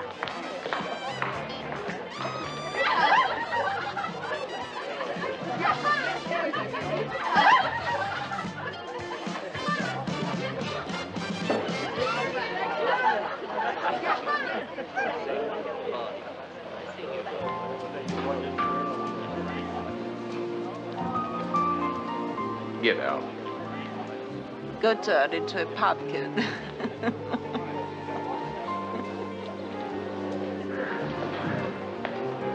What the hell are you doing here? Trying to have a little fun. Why live a lie? You mean like the one you did at the funeral? I mean, you come into my office pleading for help, crying about how innocent you are. Then I find out you tried to knock off your old man in Paris a couple of weeks ago because he was about to cut you out of his will. I didn't kill him. Didn't you? You see, if he cuts you out, you wouldn't get a dime. Now, you may have to wait 10 years, but you still get $2 billion. Now, why don't you tell me again how you didn't kill him? I didn't kill him! Yeah, somehow the magic's gone out of the way you say that. I needed every edge I could get, darling. I see. And I'm your edge? Amore, Houston, don't abandon me now. You're the only one I have left. Then, lady, you better get yourself out of here. Because the way I feel about you right now, they could get you for impersonating a human, and I don't believe I'd argue it.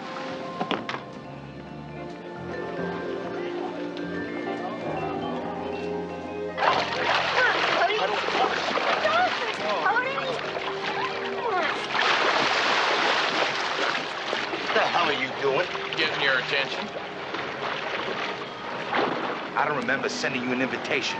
Well, that makes us even. I don't remember getting one. Do I know you? Shut up, stupid. So I'm not broken up that he's dead. So what? They don't send you to jail for having a good time. No, but you can go to jail for blackmail. See, I figure you know where the tape is that Gambaccini made of Karen. And I figure you plan to use it to keep her under your heel the same way he did. I don't know anything about any tape, so stop pushing me around. Well, that's not pushing you. This is pushing you.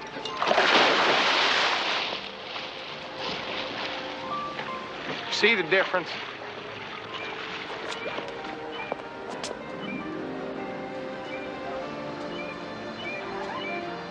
You really that tall, or am I standing in a hole? I was hoping you wouldn't say that. He's not welcome here, reject. Maybe you can explain it to him. Look, maybe the two of us could just talk this thing over real friendly-like. Sorry you gotta be leaving, Houston. Maybe next time. Well, I didn't want to wear out my welcome anyway. Look, dummy, next time you hit me, use the other hand. I sleep on this side. Can I buy you a drink? No. How about dinner? No. Nachos and a nightcap at my place?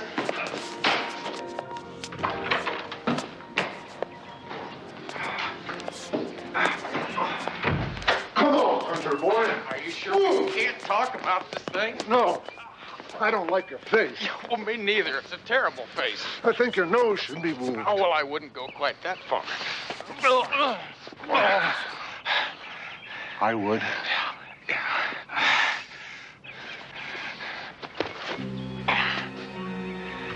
Okay, dummy. Let's see if your 300 pounds can stop a 45. Come on, I'm begging you. Houston, what's going on? Get in the car, CJ. This dummy just smartened up.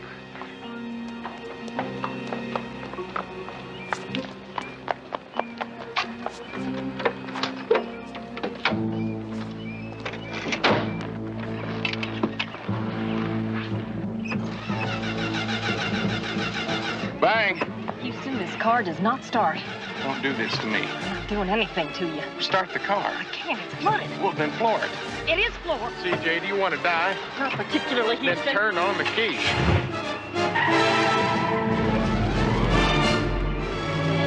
It's Diamond Dead, Pair of Hearts, Gilly's Gal, Vanilla Skate, and Johnny Vitaro on the outside.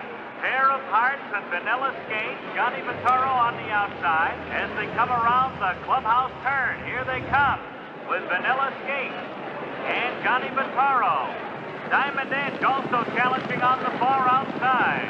Going to the whip now is Howie Portson, and he's coming up on the outside in the three-quarter in 132 and change. Down the stretch they come, a 16th of a mile to go. Vanilla Skate on the inside. Johnny Vitaro on We're the already down about 20,000. And Vanilla Skate It's good to is see the you winner again. by a head. It appears 30,000. it Good to was see Johnny you, too. Vitaro Come on. second, and Pair of Hearts Let finished me listen third. to you. Never bet on a horse if you ain't got a jockey on his back, much less own one. Bye, Daddy. Where you going? Press and I are going dancing. Yeah, dance. Yeah, wouldn't you like to see an old boy be able to dance? Yeah, you really got something special there, Wildcat. You know that, don't you? Yeah, thank you. I do. I just don't want that boy hurting her. Don't want anybody hurting her for that matter. Well, I don't blame you. Yeah. Oh, I know he's not perfect, but she loves him. But Yale, oh, you know, I never knew a billionaire who ever went to college. Known a few millionaires who were well fixed, had a good education, but I've never known a billionaire. You want some bourbon? Well, why not? Oh, boy. Let me tell you about Gambaccini. Go ahead.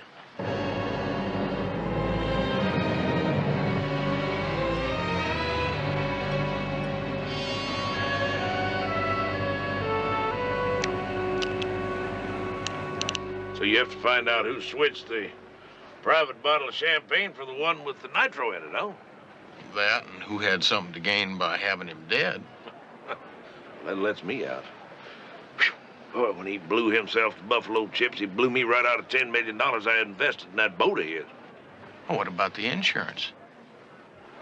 The insurance might cover the hull, but the boat goes into his estate. It could take 10 years to probate that estate. Meanwhile, you got 250,000 tons sitting there rusting up. Any way you look at it, I blew $10 million. I got a lot of money, don't get me wrong, but ain't nobody can afford to lose $10 million. This his? Yeah. He gave a bottle of that to everybody he was doing business with. And you believe it? A billionaire who owns a winery giving it away one bottle at a time. Well, let's pop it and drink to his health. Oh, no. No, no. The way I figure, that's a $10 million bottle of bubbly right there. And when I pop it, it's going to be for something special, like tomorrow night at Laurie's birthday party. You be there. We'll pop it, boy. I'm going to be there if I can, Wildcat, but right now I'm so lost I can't find my way out with radar. I mean, the truth is the man was pure skunk. I mean, everybody hated him. The only one who had good reason to kill him is my client. I just don't know. You got any ideas? Me? Yeah. Yeah, let's punt. That's the wrong sport. Yeah, well, my horses wouldn't know the difference. Let's get out of here. Hey, don't tell me you're one of those people who leaves the races early just to get a jump on the traffic car. You don't think so what? What's he up to?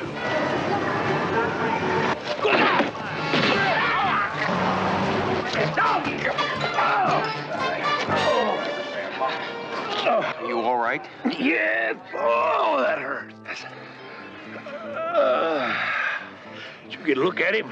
Yeah, I saw him. I know him, too. First Whiteley.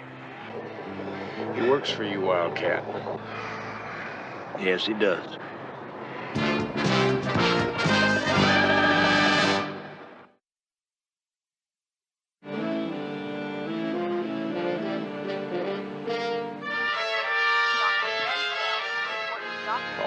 All right, that's enough. Any more bandages and I'll look like a darn mummy. Well, what? You got shot in the shoulder? He'll live. Yeah, back home we'd call it a flesh wound. Okay, you can take care of the bill when you leave. Daddy. Daddy, are you okay? Oh, my goodness. Oh. I'm all right, honey. I do more damage than this shaving of a morning. Need a statement, Wildcat.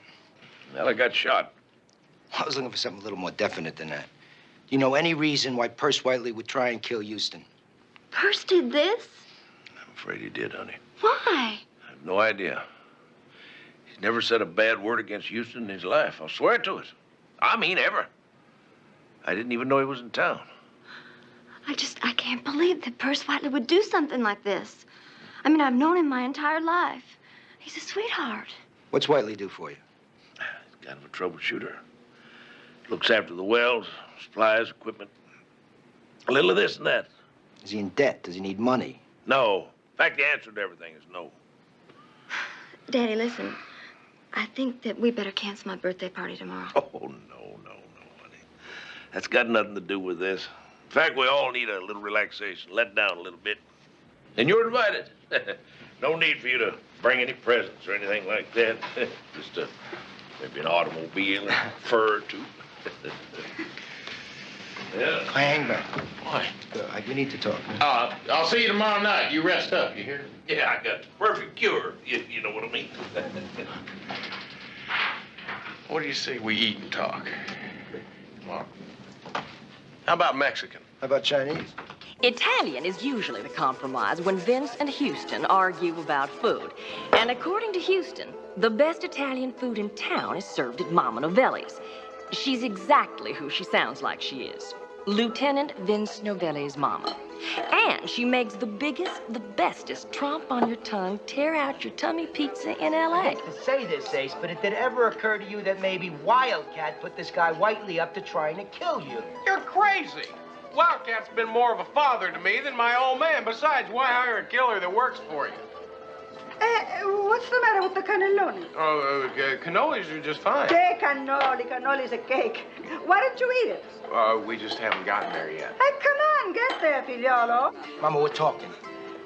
Senti, if God wanted you to talk while you ate, he'd have put your tongue in your ear. We better eat. I'm eating, but I still think Wildcat could be in on this thing. Vince, he just took a bullet that was meant for me. Well, maybe he and Whiteley planned it that way. He only took a nick in the shoulder. Vince, sometimes I wonder about you. Now, unless we're talking about Annie Oakley here, it'd have to be the greatest piece of shooting ever done. 2 inches down, and Wildcat gets it right in the heart. Maybe you're right. Maybe? Here, put some Parmesan. It'll taste better. Oh, really? No, thanks. Mama! You got a girlfriend? Mama, we're talking business. Hey, so am I. He's got nobody to feed him. He's gonna get skinny just like you. Guarda che roba. Look, Vince, the whole point is if Wildcat wanted me dead, he sure wouldn't push me aside and take a bullet that was meant for me. Now, Whiteley's working independently, or he's working for someone other than Wildcat. Now, maybe somebody hired him to make it look like Wildcat was behind it, but the question is why? Well, we got an all points out on Whiteley. With luck, we'll have him soon. Well, you better shoot for more than luck, pal, because I'm getting awful tired of serving up second helpings of myself to this fella. So, what do you want for dessert? I'm fine. Dessert is sugar. It gives energy. I got plenty of energy. Oh, you have so much energy, eh? Why you have only 4 kids? Because I only want 4 kids. Hey, I speak to your wife. We want the 5. Okay. Here's the way I see it. We got Gambaccini dead over here, Perce Whiteley trying to kill you over there. Guess who's in the middle? Him? So, if Whiteley's trying to kill you, maybe he killed Gambaccini. Maybe. Well, since it's less than 24 hours before all our suspects do an adios and go south, I suggest we make definites out of maybes before tomorrow night. Fine, let's wrap it up by tomorrow night. Hey, why didn't you think of that? Look, really, I'm just fine.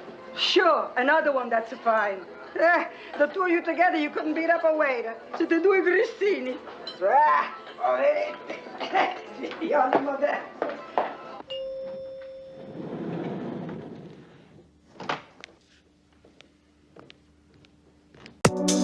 Neon lights, they call my name. In this city, no one's tame. Shadows dance, they come alive. Feel the beat, it's how we thrive. Electric wires spark the night. Pulsing rhythms feel so right. Lost in motion, time stands still. Riding waves, we chase the thrill. Heartbeat racing in the dark. Every step ignites a spark. Feel the bass, it's in our veins. Dancing through electric chains.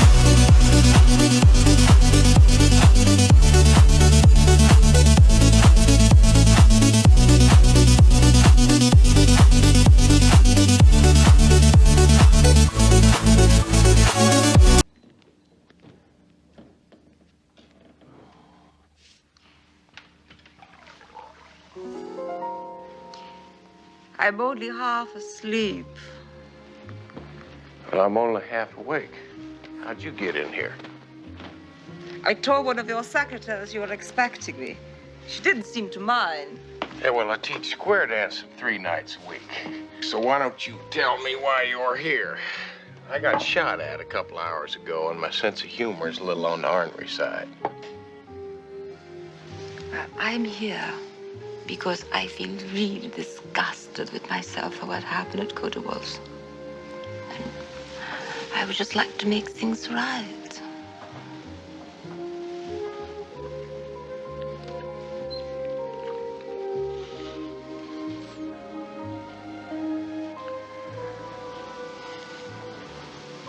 So far, so good. Serena.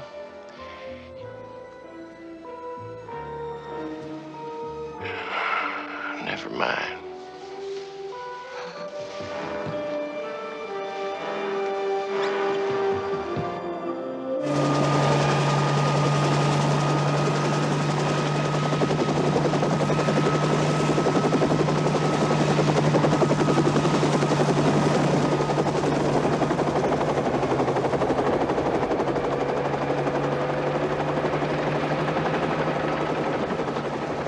Nothing bothers Houston more than not knowing the answer to something. He couldn't figure out who wanted Gambaccini dead. He couldn't figure out why Perce Whiteley would come all the way from Texas to kill him. And he didn't know if it was connected to the murder of Niccolo Gambaccini or not. I knew this case, this one, was really getting to him. Then again, maybe it wasn't getting to him.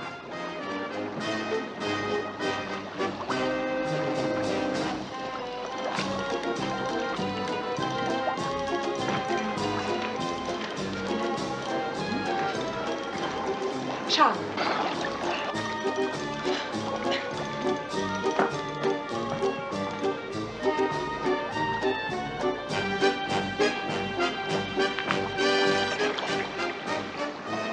But you still haven't found Perce Whiteley, and you still don't know who searched Gambaccini's rooms. No fingerprints, no nothing. We're doing just as good as you are. Thanks. Don't mention it. What? Oh, not you, Vince. Look, any idea when the rooms were searched? Just speculation. Couple of hours after he was killed.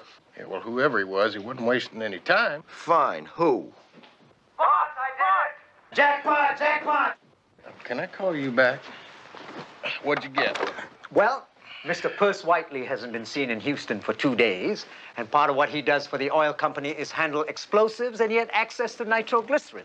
Thanks, CJ. And I also checked around one of my old buddies who works down there, and he told me that some nitro had been reported missing. 2 whole ounces. Of course, they're trying to keep that quiet. Oh, I don't blame him. You don't want that stuff sneaking out of the barn. You don't. So that's it. He's tried to kill you at least 3 times. He was in town. He had the nitro. He did it. He killed Gambaccini. I want a raise. Talk to Murray. There goes my raise. We still don't know where Whiteley is. Easy, find him. Yeah, but how? Well, that's also easy. Advertise. No, I'm talking really big here, you know, like huge. Something really tremendous. Well, how about several bouquets of glads and mums just woven together? Now, that would be very grand. You don't understand me, partner. I mean huge, you know, like Texas is huge. You want a bouquet of flowers as big as Texas? No, I want it big enough to look like it came from Texas. The horseshoe. Yeah, with a big red Valentine heart in it that says, "Happy birthday to Lori from Houston." And I need it by tonight. Well, sir, I'd have to hire at least 5 people just to help. And, well, thousands of flowers. Well, that's very expensive. Now, let's do it. I tell you what, when you get finished, put it on the back of a truck and run it around town. And make sure it goes past every television station in the city, honking all the way.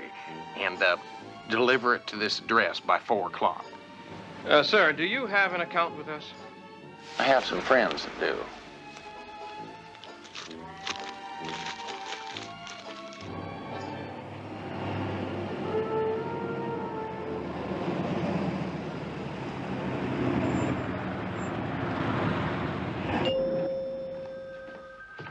Hold it. Not now. Now.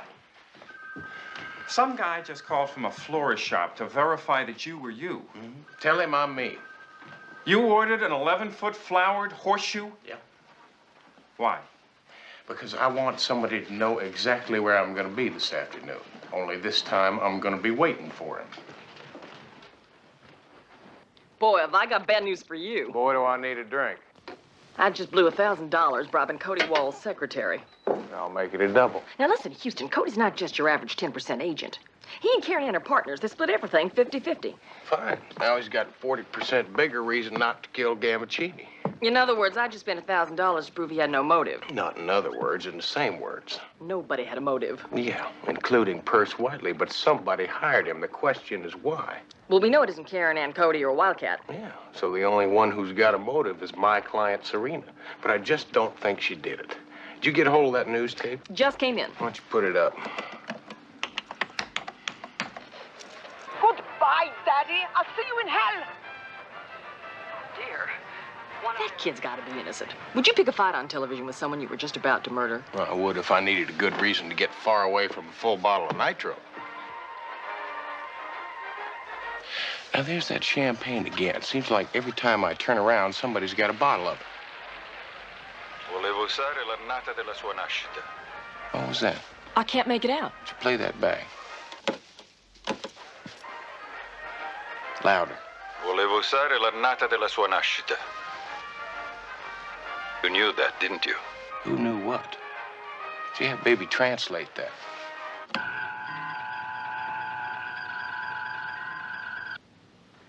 The year she was born. What does that mean? I don't know yet.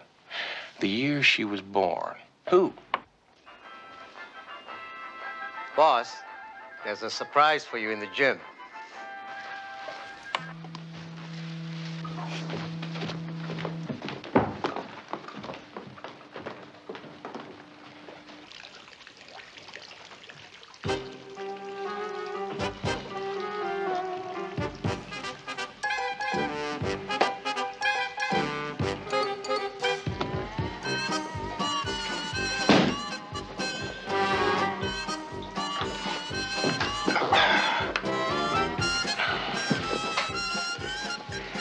$10 is $10. Thanks a lot. Houston! Houston! Houston, are you all right? Houston, are you all right? What are you doing down there on the floor? Resting. Now, you listen to this. Cody has just filed a legal action to prove that Karen Ann and Gambaccini cohabitated for years. He'll win, too. And evidence will be spread across every newspaper on Earth. But what the newspapers will not spread is that if our two lovebirds live together, then little old Karen Ann is entitled to half of Gambaccini's estate. $1 billion. And she sure didn't have to worry about that tape destroying her career, now did she? No, and it's certainly a good motive for murder, Houston, not to mention her 50-50 partner who gets half of the $1 billion. Thanks a lot. For what? Because now everybody we thought wanted him alive has good reason for wanting him dead. Maybe they all killed him. Where are you going, Houston? Where are you going? I'm going to Cody Wall, see if I can find those videotapes. I want to know who's on them. I also want to know if he happened to hire a man named Perce Whiteley. Charlie, follow me. Hold it. In a minute. CJ, have you had lunch yet? No, but I'd love to. Good. Murray, take CJ to lunch and put it on my tab.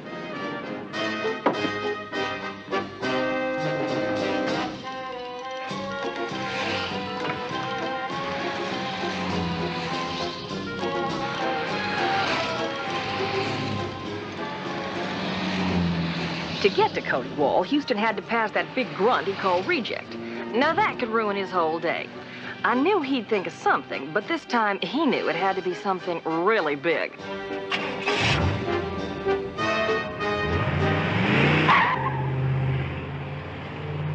No, I don't want it covered up. I want it spread across every single newspaper in the country. Now you listen to me. I'm giving you the inside track on the story of the century. Yeah, that's right. Karen Douglas and Niccolo Gambaccini. That takes care of that. Maybe. What do you mean, maybe? Everything except. Except what?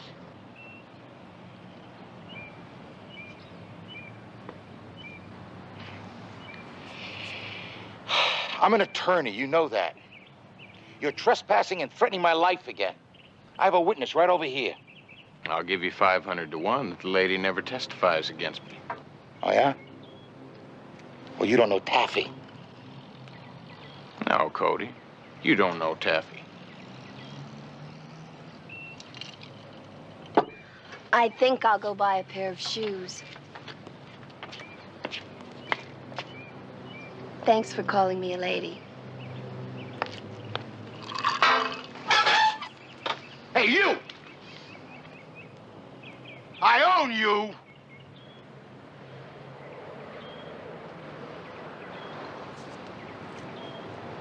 Okay.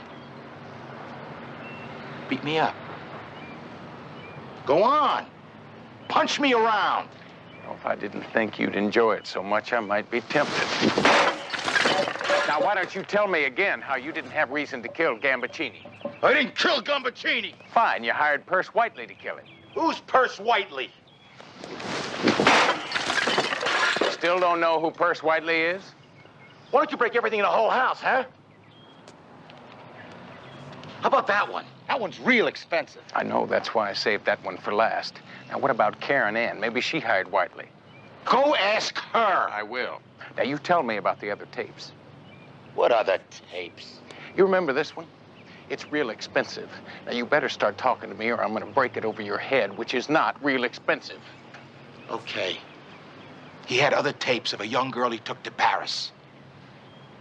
He got her stoned on angel dust and he made her... You know what I mean. Yeah, I know what you mean. Gambaccini said he was gonna show the tapes to her family. He said he was gonna ruin her twice, once in Paris and once here. And that's all I know. Who was the girl? I don't know. I really don't know. Well, then you tell me something else. You tell me why a man with more than $1 billion went around destroying people's lives. What the hell was in it for him? It made him laugh, that's all. It was the only thing left that made him laugh. Really make my skin crawl, you know that? So I'm not the nicest person in the world. So what? When I get the money, I'll buy nice.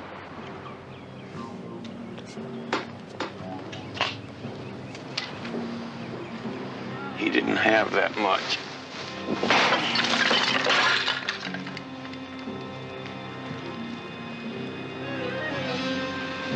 Reject!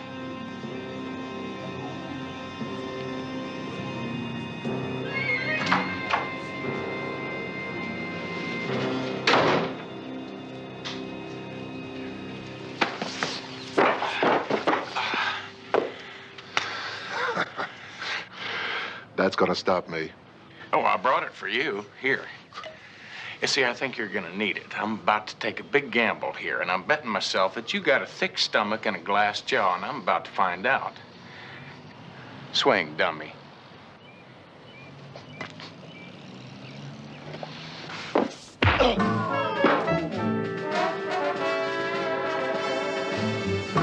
I think I just lost the bet.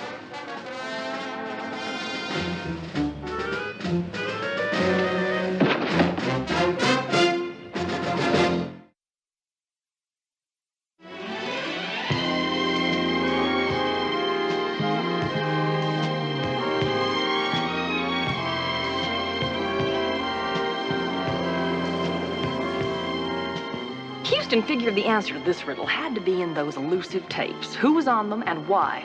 And he figured they had to be in Gambaccini's suite. Someone had ransacked it once trying to find them, so he figured maybe he'd take a shot at it.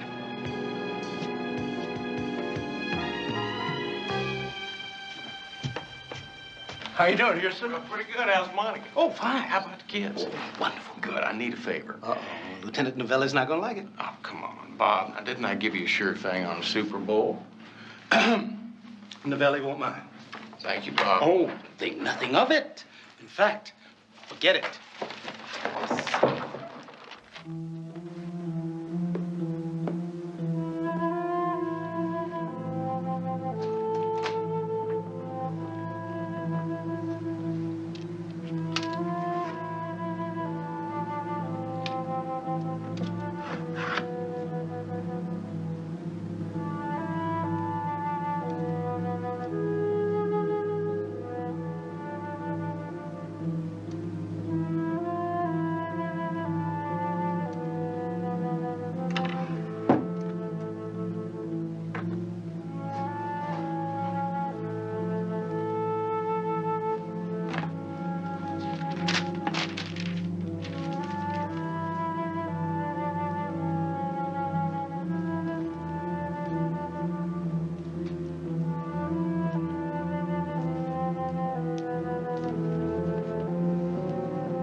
Okay, here's everything you ever wanted to know about Perce Whiteley. Now, what do you want to know? Everything. Everything. Let's see. You sure you want everything? Come on, Vance, read it. Percival Albert Whiteley, age 43, no prior arrests, high school graduate, married at 18. Here's the picture. Plays semi-pro ball, good work record. Wife dies in 56, had a mental breakdown, recovers, joins the Army, good service record, honorable D, goes back to work for Wildcat. How did his wife die? Childbirth. He's out of the Army again, right? He goes back to work, good work record again, rises to foreman. Stop. I'm stopped. Come on, what are you thinking of? Speak. You want a real shot in the dark here? I'll bet you his wife died on February 14th, 1956. She died, that's right. How did you know? What do you know that I don't know? Hey! Oof.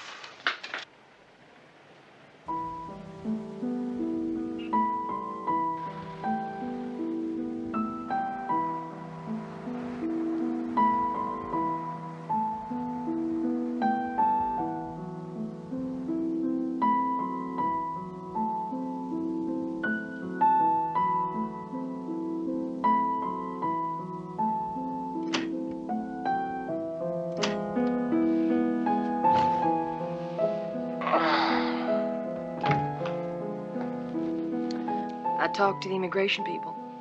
You were right. Yeah, I know.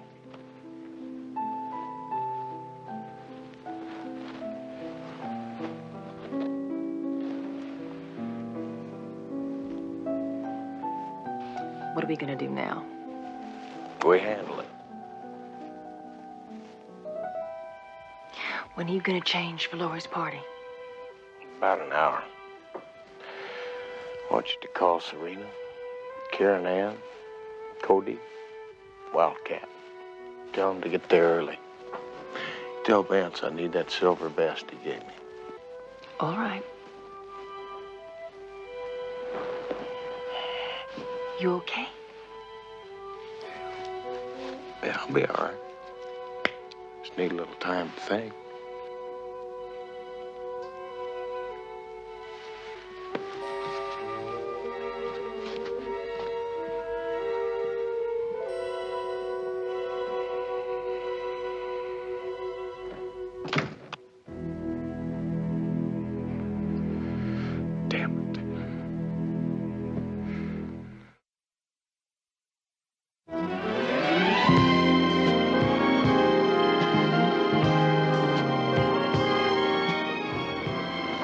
Daddy, it's beautiful. Beautiful party for a beautiful girl. Thank you, Daddy. Oh, don't you know he paid £1 or $2 for this sucker? Ooh, Come on, it's a you big guys, boat. move it. Will you move it? We only got a couple hours before the party starts. Jerry, set up the dance. Boy, Get those tables that's up about here. the biggest present I'm gonna get. Isn't it pretty? Yeah, you should have seen the horse they took it off of. Wildcat! Hey, look at here. Hey, she just loved it. So did I. Yeah. Hey, let me see that suit. Ooh, that's the prettiest thing I ever saw on a fellow that wasn't in a casket. Yeah, well, I just got it off the rack, $49.50. Yeah, I believe you. Per button. How's your arm doing? Oh, it's good. I've had sunburns that hurt worse than that. There goes my whole life, boy. Ain't she something? Yeah, she is. She is something. Well, I'm about to pop the cork on a $10 million bottle of champagne. I'd like to have you join me. Well, you pop it. I'll be right back.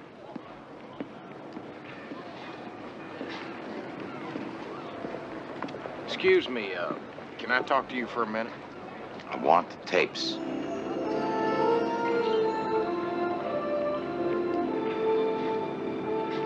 Got a little something for you.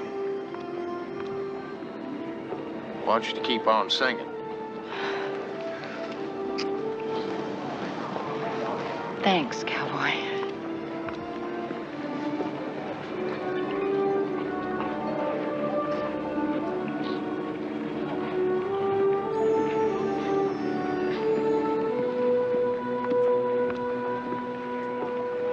Ciao, caro.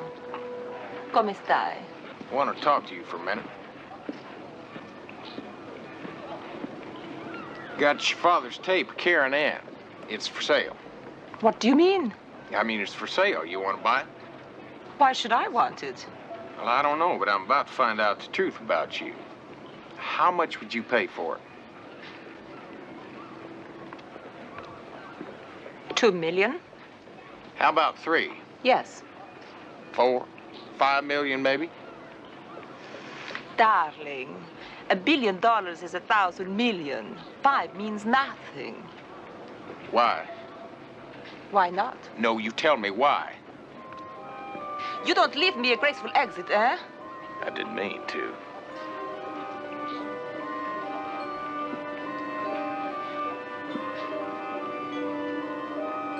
I hate her. I want to control her. I want to have her in my hands. I am my father's daughter. Goodbye, Serena. As far as you're concerned, my number's changed. Do you have the tape, Houston? Houston! Houston! Is it for sale? Don't ask me. Ask her.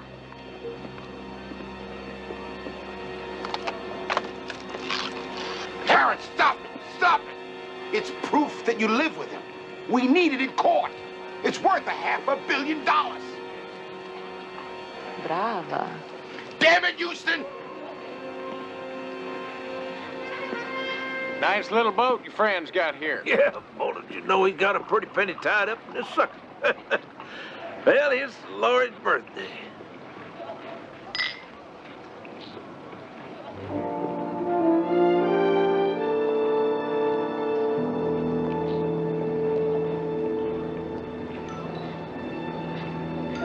$1 million bubbles, they don't really taste that good, do they? You know I love her, don't you, Wildcat? I mean, you've been half father, all friend to me all my life. You know I'd never do anything to hurt you or your family. I know that, boy. Yeah, well, this isn't easy. It's taken me a while to figure out how to tell you, but you gotta understand why I have to say what I'm about to. Say what? I know what you did, and I know why you did it. I just don't want to be the one to hand you over to the police. Well, you keep talking, but you ain't said nothing yet. Wildcat, what are you doing to me? I said I know. I say you're on the dance floor. Now, you either ought to dance or get the hell off of it. All right. You killed Gambaccini. You killed him because he drugged Laurie in Paris and went to bed with her. He showed you the videotape he made of the both of them, and he threatened to show it to her boyfriend. You took the nitro off Perce Whiteley's rig, you put it in a champagne bottle, and you blew him to kingdom come. You telling me I'm the one that switched the bottles? No, Wildcat, you're telling me. And that's the second time.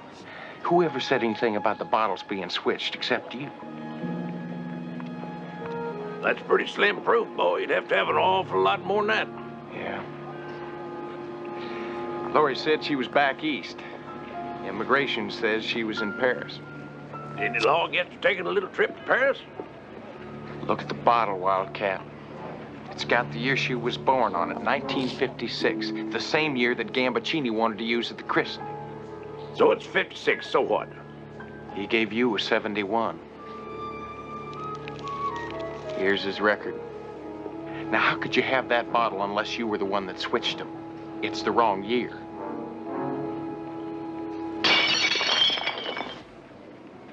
Now what have you got? Now what jury do you think is going to believe that I killed Gambaccini? Then took a shot that was meant for you, meant for the man that was trying to find the killer. What jury do you think would believe that? You took the shot to save me. You didn't know it was Perce Whiteley because you didn't hire him. He was working all by himself. You asked me if I saw who it was because you were checking me out. Because in that split second, when you saw Perce Whiteley, you knew what he was doing. He was going to kill me. Now, you knew that he figured out the nitro was missing, and he knew that you hated Gambaccini. He knew that you were at the christening. Wildcat, you. Laura's not your natural daughter. She's Whiteley's.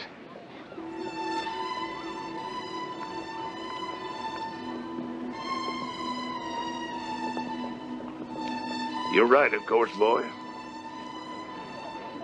Old Purser's wife died of childbirth. He went off the deep end, had a complete breakdown. There wasn't anybody around who could look after the little baby except his best friend, me. I was only going to look after her till he got out of the sanitarium, but it took a whole lot longer than either one of us had ever figured. The time he finally came home, I was the only father she knew. Neither one of us had the heart to hurt her. So we just both raised her and loved her all her life.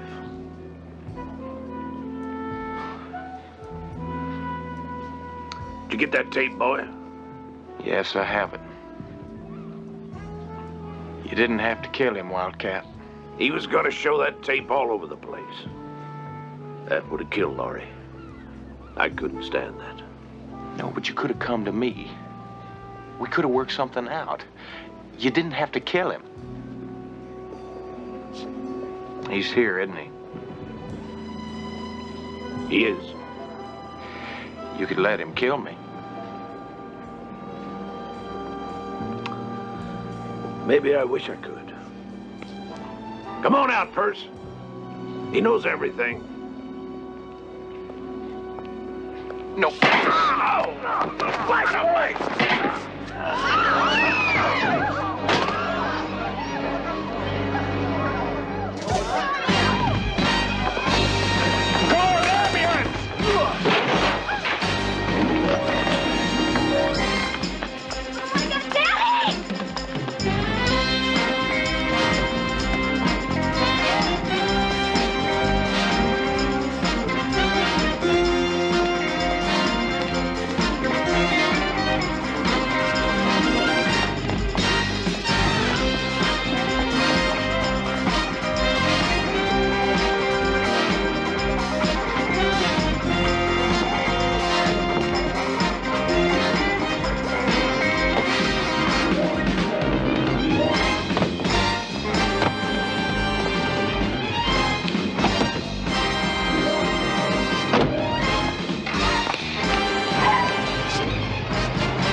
Y'all probably realize that when Houston sets his mind to something, he almost always gets it done.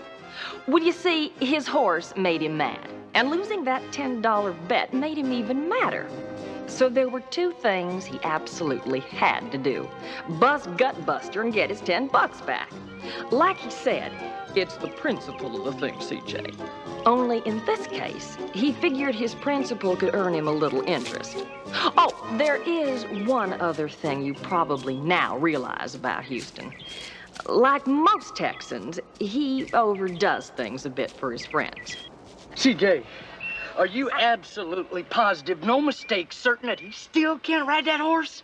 Bo, I'm telling you, he bought a mechanical bucking machine to practice on, and he can only stay on it for 2 seconds.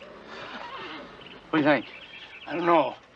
I feel like a chicken hawk's about to dive on the hen house. Lamar, would I bet my own $10 on anything that wasn't a sure thing? Never have. Never will. What are you guys worried about? I'm telling you, it's a sure thing. No one can ride that horse. Charlie, I just bought a new wetsuit, surfboard, roof racks, couple pairs of flippers. I'm fresh out of jeans. I'm tapped out. That's good. How about you? I don't know anything about horses. Terrific. I don't want to blow $10 betting Houston he can't bust a bronco. Listen, this is not just any bronco. It's this bronco. I don't know. What do you think, Vince? I don't know anything about horses. Guys, I'm Indian. Trust me. Do I know about horses or do I know about horses? You really think he can't ride that horse? It's like betting on Sitting Bull, that little bighorn. I don't know about Sitting Bull either.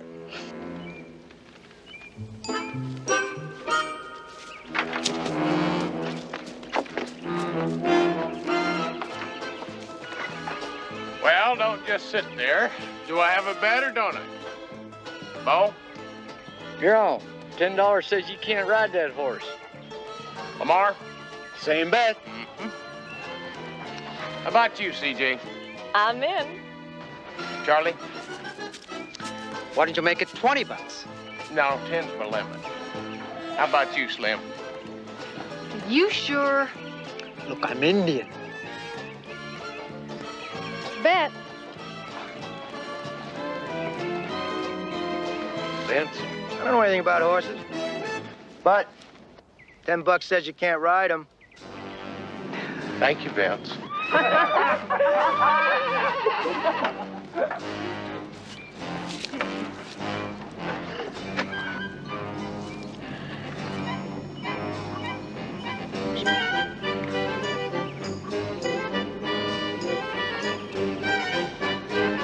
Let him out.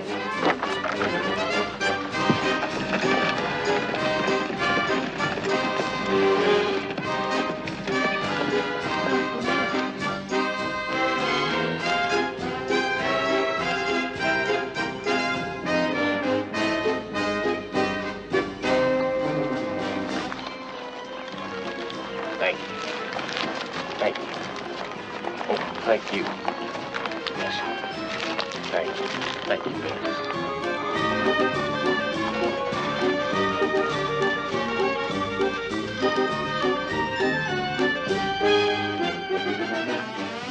Any questions? Yeah, I got a question. What'd you whisper in that horse's ear? Well, I just told him that if he didn't trot around this corral as easy as a Tennessee walker, I'd kill him. You wouldn't kill that horse. Well, of course not. He doesn't know that.